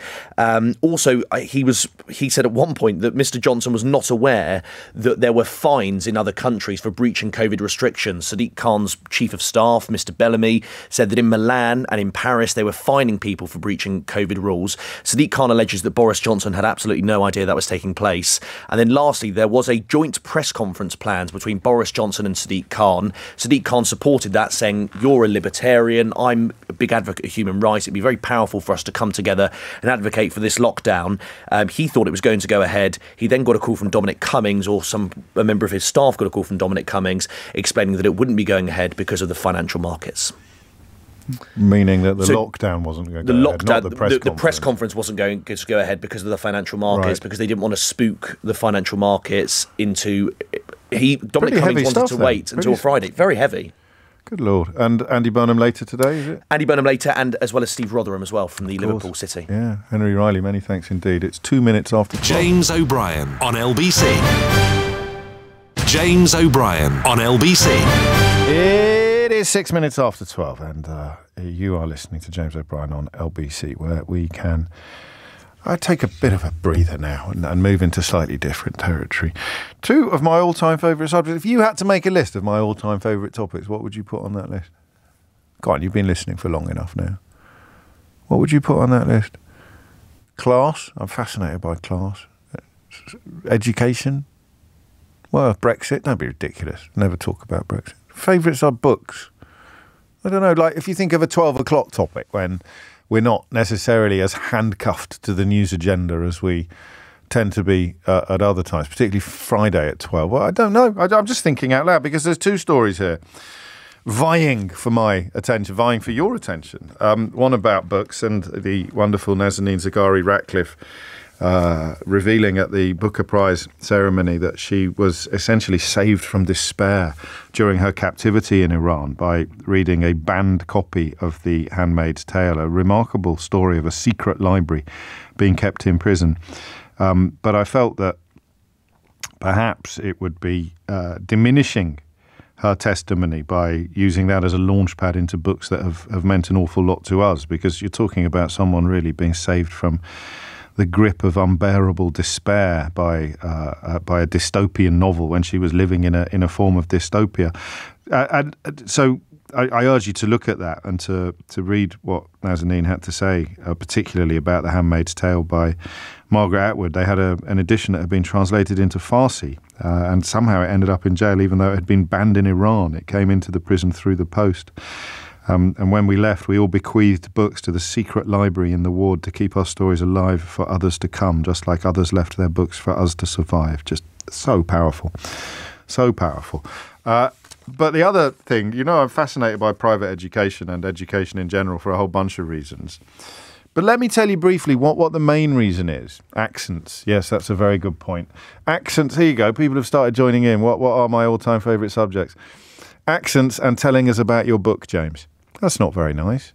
Although, actually, my first book, How to Be Right in a World Gone Wrong, is available for one day only on Audible at $1.99 today. That is an incredible bargain. I must tweet that. Remind me to tweet it. Your favourite subject, James? Number one, your recent book, and number two, your previous book. That's incredible. I just did that. I just almost proved your point for you. I do like accents. Kate, I think, is joking when she says cars. Jackie is quite correct when she says shops. We do love talking about shops. Do you know why I love talking about shops? One of the great universals. Everyone has a relationship with shops, whether they realise it or not. Not everybody has a relationship with bridges. Thank you for that, from Bella. Brexit, Boris Johnson and yourself, says Adam in Walsall. Adam, I am a mere lens through which we examine the issues of the moment, and without acknowledging the existence of the lens, it would be a very strange business indeed. Is it bollards and the life and times of James? There's a theme emerging here, and I'm not sure I like it, Ash. Parking tickets, says Steve, who wins a prize. But yeah, you're all on it. Sort of in a similar vein. The Crown off the telly is facing fresh criticism, this time for reinforcing negative stereotypes about public schools. Now, part of my fascination with public schools is personal and part of it is political. So I believe that the ruling classes in this country are quite often unfit for purpose, but persuaded of their own supremacy by a couple of 100 years of an education system dedicated to persuading them of their own superiority. It confuses education with intelligence, and it allows mediocre men, and they are almost always men, mediocre men to consider themselves born to rule. A sense of entitlement that can come with a certain type of education in this country is frankly incredible. And I know because I had precisely that type of education. So that's part of my fascination with public schools. But it also plays into much broader questions of deference and class. I think we're held back as a population by deference and class. I think pigeonholing from a very early age and teaching children that some things are not for the likes of them is an appalling obstacle to, obviously, to social mobility, but also to economic growth, at risk of sounding a little bit like Liz Truss. Just think about entrepreneurial flair and the idea of most of us, whatever class we're in, being slightly terrified, unless we inherited wealth, of going into business for ourselves, of setting up businesses ourselves. Not instead of doing a day job for most of us. It would start off as a side hustle, wouldn't it? But there's a wariness, I think, born largely of class. And then you've got the other problem of what you might loosely describe as the officer class. So you end up with people who've had a certain type of education being in charge of people who haven't, despite the fact that there's nothing innate or intrinsic to them that qualifies them to be of a superior status. 11 minutes after 12 is the time. The Crown is facing fresh criticism, this time for reinforcing negative stereotypes about public schools. So the chief executive of the Independent Schools Council says that the Netflix series depiction of public schools is frustrating and affecting public perception. So the school days of Harry and William at Eton in Windsor have been cited. King Charles also shown as being very unhappy at Gordonston in Scotland, which he was. He was utterly miserable there. But the complaint is, I think, that the world has changed. I never cease to be amazed, says the chief executive of the Independent Schools Council, how powerful the stereotype is. The reality is that we are a small sector with a few wealthy and really strong world-famous schools, which are a great export for the UK and good for business. It is hard to get that message out when people will watch The Crown again and be thinking of certain schools, and that is what we are up against, what people imagine independent schools to be. So here it is.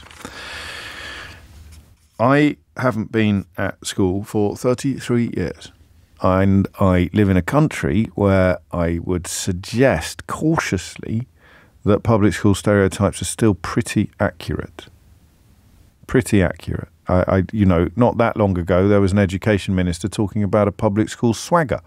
He was kind of admitting that you purchase something that is quite hard to pin down, but is probably best described as a form of self-belief that is not necessarily built upon particularly firm foundations. You have a swagger. Nicholas Soames rang in, I think, that day. We're going back a while now, to sing the praises of schools in his constituency that were not public schools, but which turn out, by Sir Nicholas's account, they turn out very fine, upstanding citizens. And I had the unfortunate duty of pointing out that he hadn't sent his own children to those schools. So they are clearly getting something from going to public school that they wouldn't have got from somewhere else. So there's a 33-year gap in my knowledge, a 3.5 decade long gap in my knowledge. What is the stereotype of a public school pupil? 0345 6060 973. I don't want this conversation by any stretch of the imagination to be confined to people who have lived it or been through it or sent their children to it. Quite the opposite, in fact. If I say to you, what's a public school stereotype? What do you say to me? What do you consider it to be? And don't just say Jacob Rees-Mogg. You've got to give me actual adjectives. You've got to give me modes of behaviour, characteristics, attributes or flaws, failings. What is the public school stereotype in the United Kingdom in 2023? 0345 6060 973. Right? And then the second question becomes, is it still true? Does it still apply? Tim Nicebert must be 25, 30 years old. Is that still a thing? So the public school portrayal in dramas like The Crown is reportedly unfair, according to people charged with trying to tempt as many parents as possible to send their children to that type of school. What is, for you, this is a very personal question, you. So I say public school stereotype, and you say what? 0345 6060 973. And I'm very conscious of my 3.5 decade gap in knowledge on this. I don't know whether things have got better or worse or not changed at all. My sample is limited. I don't know enough young people who've been through that type of education. And I'm talking specifically about the boarding schools of yore, you know, the ones that you can name quite often. And the question of whether or not the stereotype still applies. Al's already piled in with entitlement and arrogance. My middle name's Al. So what is the stereotype for you? 0345 6060 973. And does it still apply? And in order to answer the second question, you have to be a little bit more up to date, perhaps, than I am. I like that. What is the stereotype now? Is it still the same as it was? You see the pictures of people in top hats being chased by urchins begging for a coin. It's not like that anymore, is it? So what is the stereotype? 0345 6060 973.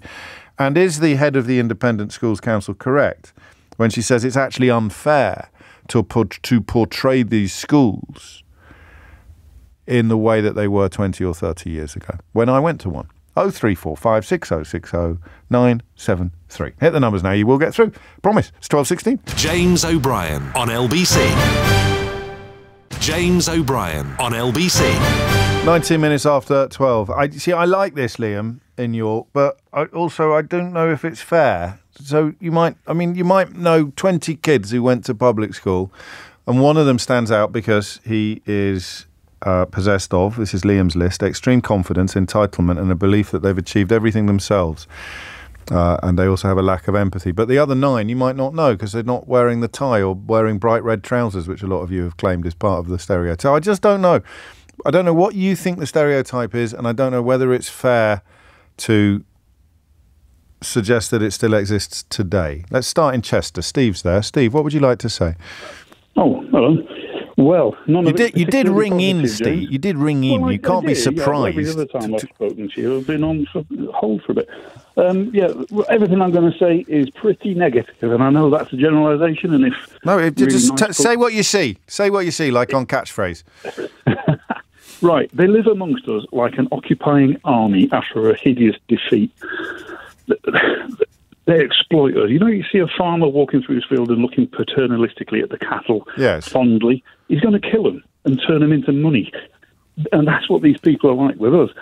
Blimey, it's a bit strong. We're a resource to them, a resource to be used, abused. Every time I've been mistreated badly, really badly, and left in the lurch, betrayed, it's not been by some hoodie with a knife on a street corner. It's been by a public schoolboy. Really? Whether directly in employment. Can you give me an example? Well, you don't have to. I'm not zinging you. I'm just wondering what kind of thing.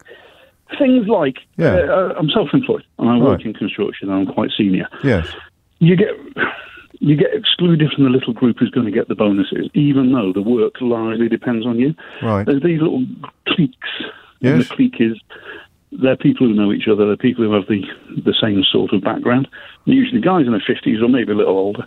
The investors in the projects are from the same set, and their juniors are from the same set again. And I would say that they've deteriorated a bit. What do you mean deteriorated? The older and more gentlemanly ones. Oh, you think things have got worse, not better? So the stereotype has become more acute, not less? Well, I think some of the polish has come off. Funny enough, I said to the research lady, I was just talking this morning to my direct boss, who's a very nice man, a public schoolboy, and an old-fashioned gentleman in his late 60s. And he was bemoaning the fact, as I do, that public schoolboys nowadays don't seem to have that classical education. They haven't got the good quality of English. I know it's not necessarily the case that a public school gives you all your O-levels at grade A. I mean, I think last time I spoke to you, we were talking about AS level statistics, and I went to a comprehensive and got a grade A. So it's not necessarily the case that every education at public school is always excellent, but the background reading, the sort of knowledge... Yeah, that may be true, but that'll be more to do with curriculums than it will be with schools. So, if in a single word, you're talking about entitlement? No, I'm talking about exploitation. Okay. Like we're the but they think they're entitled. They think they're entitled to exploit you. So it is entitlement. Yeah, okay, I'll give you that one. It sort of is. And how do you guard against that generalisation? The fact that the ones you've encountered are a self-selecting sample, and it might well be that 90% of the people that went to the same schools that the people you're talking about went to are absolutely lovely, like me. They might be. But I only, as you said, say it like say what you see. See. Say what you see, in the words of the great Roy Walker. Say what you see. Thank you, Steve. I'm going to stay in Chester. How weird is that? Jonathan is there. Jonathan, what would you like to say? Hi, James. So I left state school, state comprehensive, in the Midlands 5 years ago. Right. And, I don't really, from my local private school, I went to comprehensive, but from my local school, private school, the kids were, the same as us, really. The difference in, they weren't really entitled. It's a bit different if you go to the Eatons and the I think this might be part of the point that she's making, the lady from the Independent Schools Council, is that we judge these massive schools that are on the crown and apply the negative impressions we get of them to any fee-paying school in the country. Yeah, I think the difference is the way teachers engage with you. In private schools, it seems like it's, the teachers aren't quite so... they're more easier on the kids. In a comprehensive school, I think you haven't gone to. I used to get beaten regularly. How often did you get beaten at your comprehensive school? Well, I was heavily scolded quite often. Schmolded. How often were you beaten? No, but very heavily. How often were you beaten with a specially designed tool? Often teachers at comprehensive schools, they have a really tough job, especially nowadays. They've got all sorts. It can be crowd control. We're getting off message. What is the public school stereotype for you? Because it doesn't sound like you subscribe to the idea that there is one, really. When I was in first year, I was living in my flat, and one of the lads went to a really prestigious private school in London. He was a day student, not a boarder. Right. And, he was a lot more polished. He was a lot more polished than I was. You mean socially comfortable? Yeah, well... Slick, smooth. Yeah, he was slick, and also... that's really interesting. I think that's probably... He knew how to conduct himself. He was very wary of conduct. And I do think that comes from coming from a large private school in London, quite high fees. It's a bit different if you come from a smaller private school of 400 kids elsewhere in the UK. Yes, I mean, that's why, it's a very snobbish distinction to make that most people won't even understand, thank goodness, but that's why essentially talking about public school stereotypes rather than just private school stereotypes. But there it is. The swagger is what you're talking about, but that's not necessarily a bad thing. Most people would quite like to be more confident, and it's usually fake confidence anyway. It's usually learned behaviour. And that's not, I quite like Jonathan's analysis, because that's not really a negative stereotype. So what is the stereotype, and does it still apply? Nick's in Forest Hill. Nick, what is the stereotype? Well, a superiority complex. Genuine belief that you're born better. Well, or that your opportunities have given you the platform for which you and future generations can establish that superiority. Yeah. Yes. Yeah. It's not, a lot of public school chaps I know went as some were boarders. A lot went on bursaries and the day school trust system, but a lot went, were fee paying. And they kind of, yes. What? It's difficult to describe it. Say what you see. Say what you see. I remember trying to get a handle on how this all worked, being a state school boy. Right. And it's, how much are you earning a year? Oh, you can go there. You can afford that, surely. And of course, I found I couldn't to send my kids there. And I remember, kids. By the time these kids, children of friends, reached their teens, they were changed animals. They had a kind of the swagger that your previous user, Paula, used. Why can't you have it? Because I have no need of it. Oh, hang on. I thought we were talking about it as a good thing, I thought. Well, I don't think you get it because it's not.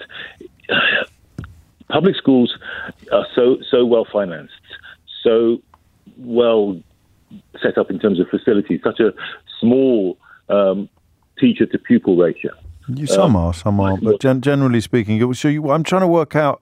So the stereotype still exists as far as you're concerned, and we are talking about whether we see it as a positive or a negative. Because if you call it swagger, it sounds a bit negative. You call it confidence, it sounds like a positive. And entitlement. People who believe that they have every right, every imaginable right to the most glittering prizes. Yes, but they come away from this, and I've had a conversation with about 3 of my friends from public school that they have a right to be the ruling class.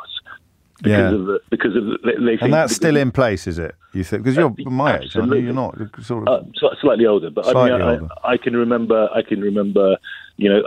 When Rishi Sunak came into power and all that, I was recalling friends from Winchester who tried to describe Winchester as a kind of left-leaning boarding school, but hardly. I'm thinking nonsense, and they both had a kind of a crisis of public school confidence at one point, and they went into the public sector and became teachers. And that sort of morality blip lasted about 2 years, and then they both went into the. You want to get back to the glittering prize? I think Rees-Mogg made a joke that referenced the school that Rishi Sunak went to. That, I mean, really, if you were a foreigner watching that, you'd just wonder where the hell you'd ended up. Someone standing up in the state legislature or the House of Commons and making a joke about another politician. Was it about Rishi Sunak? Was it about someone else? And he said, well, you're a Wickhamist, so of course something. That's when my heart sinks. That's when I think this country is sort of hidebound almost and hostage to these centuries-old or certainly decades-old ludicrous prejudices. It's coming up to 12:30. James O'Brien on LBC. James O'Brien on LBC. It is 12:33 and you are listening to James O'Brien on LBC. Yeah, it's true that I just checked. You can get How to Be Right, my first book, for free for 30 days at Audible. I've tweeted it. You can just click on the link at Mr. James OB. It's good. It's a good deal, that. Also, it means I can take a bit of time off from plugging my new book, How They Broke Britain, which I will return to doing tomorrow. I'll take the rest of the day off. But there it is. Listen for free for 30 days. Audible's really good, actually. I like it a lot.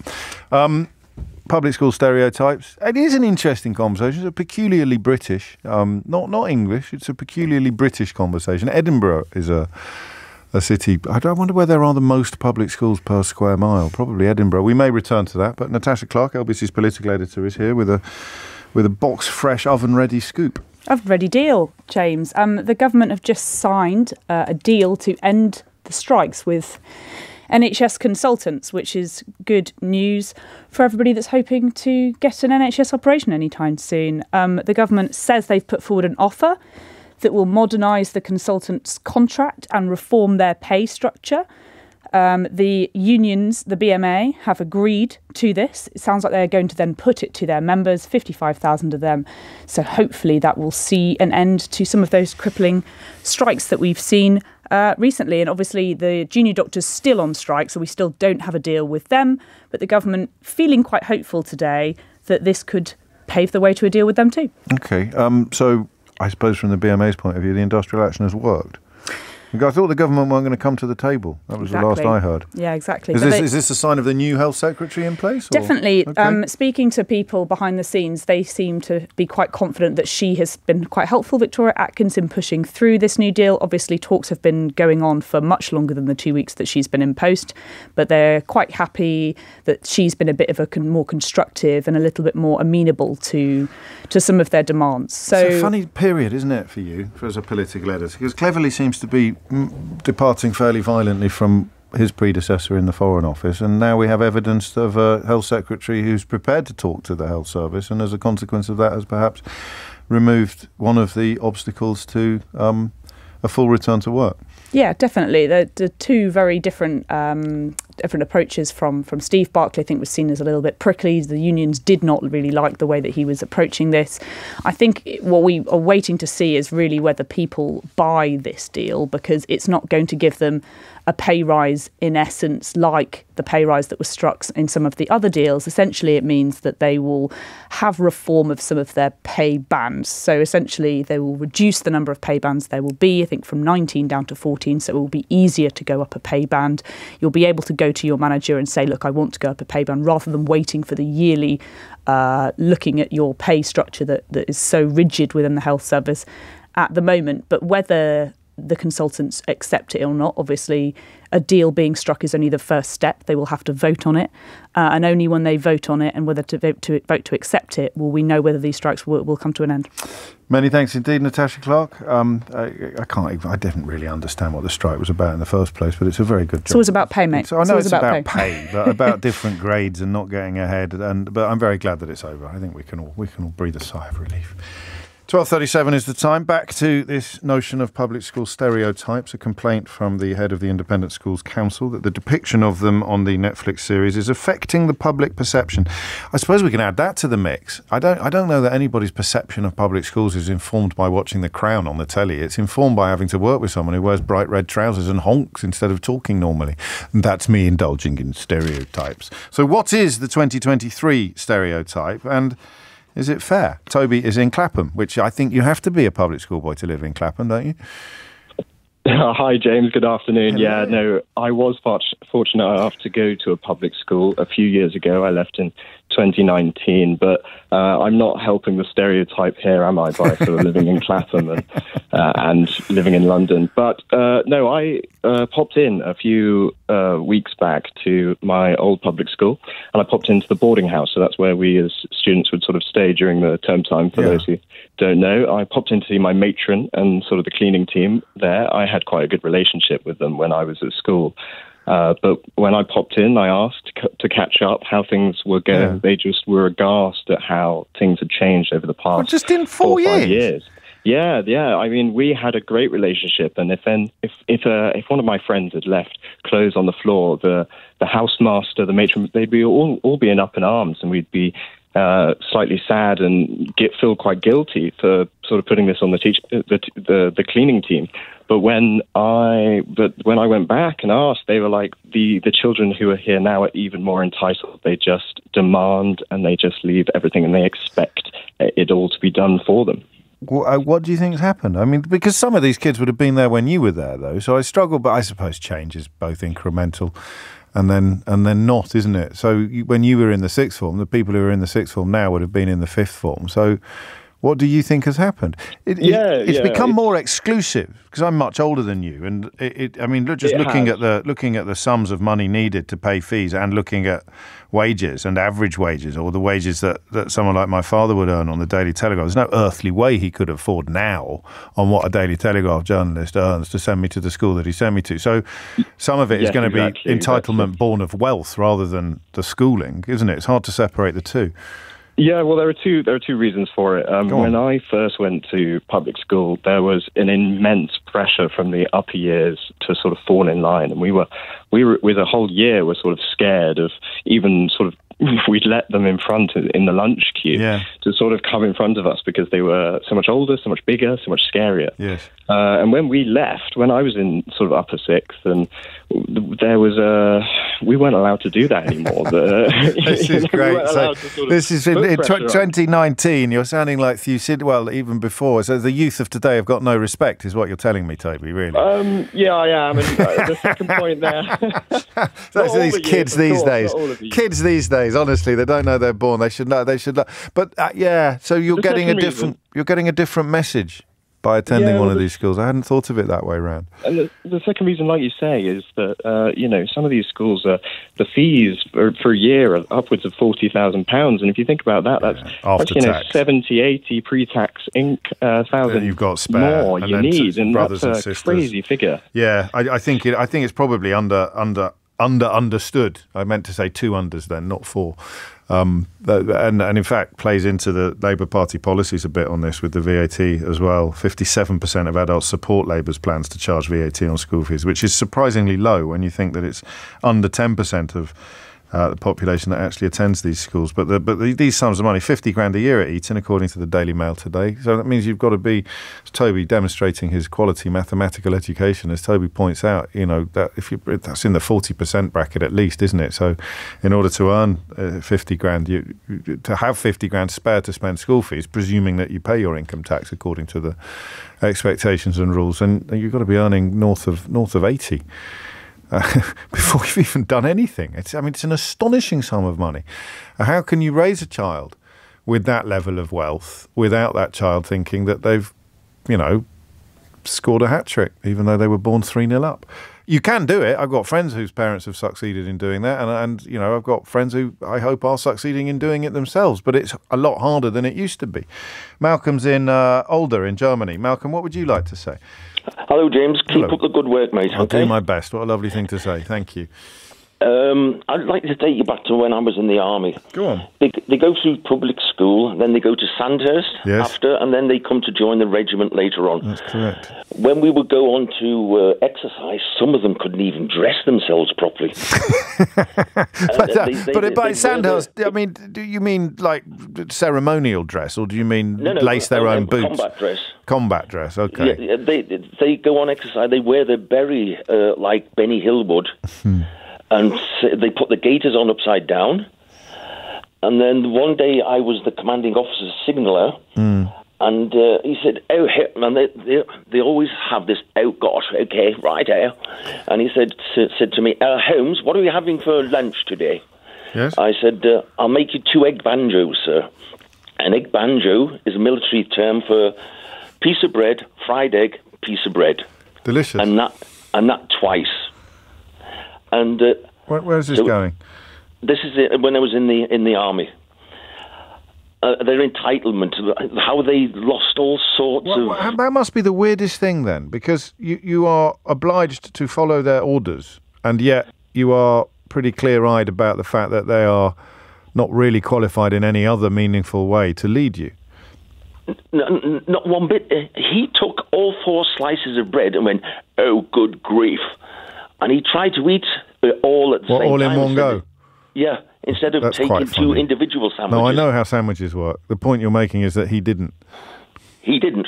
But you'd have to follow him over the top back in the day. It sounds like Percy out of Blackadder, doesn't he? If I was sitting in the back of the Land Rover, commanding officer, he had a little hole in the back of behind his seat, and he would shout out to me, "Kit Kat coming through."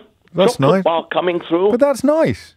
So there's not a stereotype here, really, unless you're saying they were all a bit thick.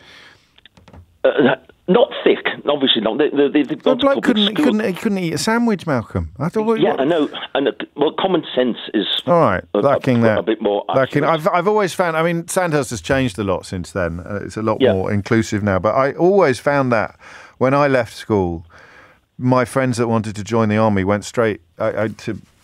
You know, you would, by dint of going to a school like mine, it was half the battle for getting into Sandhurst. And I always found that very odd. I didn't really understand, because I wasn't raised that way. And the idea that you, by dint of your background or your class, you're a better leader of men than you would be if you'd come up via a different route was a very odd way of looking at the world. An old mate of mine, he reached the rank of major. Yes. And he went through the ranks, and I said, "Well, how do you enjoy communicating with the officers in the officers' mess and things like this?" And they said to him, he said to me, "They don't understand me. These upper class people like to push you down a bit, you know, sort of." Well, then you enforce their own position, don't they, by reminding you of yours, I think. Yeah, I want to remind you from where you come from. And another thing, I believe the English language is the only language, probably in the world, I don't know, who has this upper class sort of way of talking, and to the normal average guy on the street.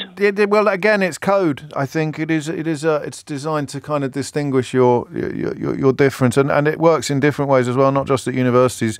No Hostages has sent me this from a Sutton Trust report in 2022, first-hand testimony. I was mostly ostracised by my university classmates. The overwhelming majority of students came from private and public schools. I was one of very few state school students. Most students would excuse themselves immediately after hearing my accent to find friends elsewhere. The few friends I had during undergrad were from working class backgrounds whom I met in my accommodation by chance. I did not join any societies at university due to my insecurity about my accent. I felt that I didn't belong, and you know, that comes from within and without.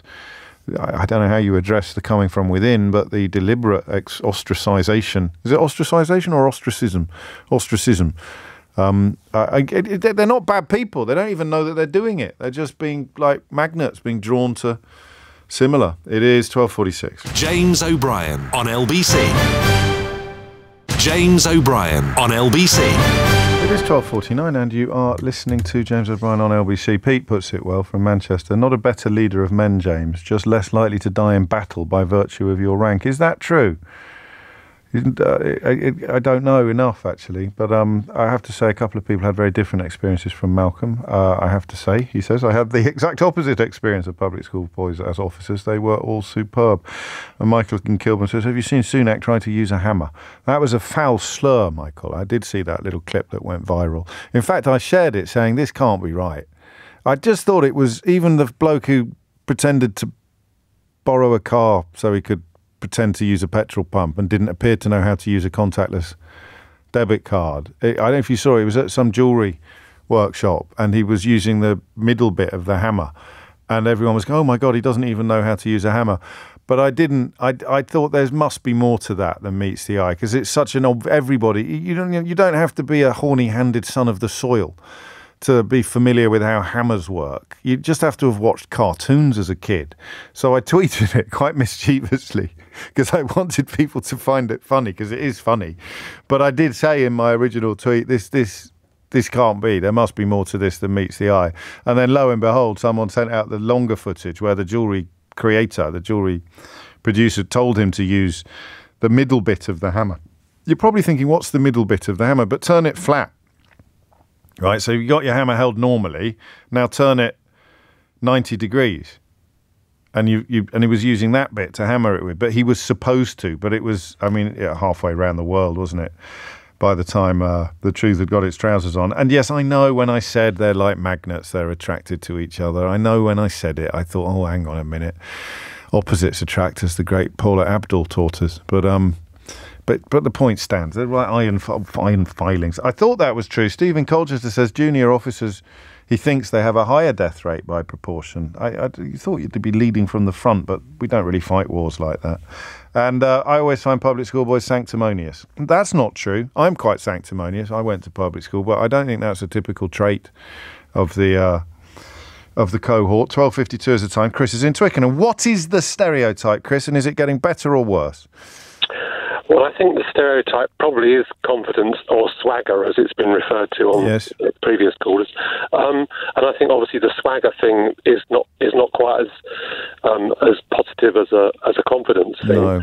But the thing that worries me more really is the effect that the whole system has on the state education. The people who didn't go there. Yes. I think you're absolutely right. And that's the thing that worries me, and I think it's the thing that perhaps we should concentrate more on. I mean, the moron.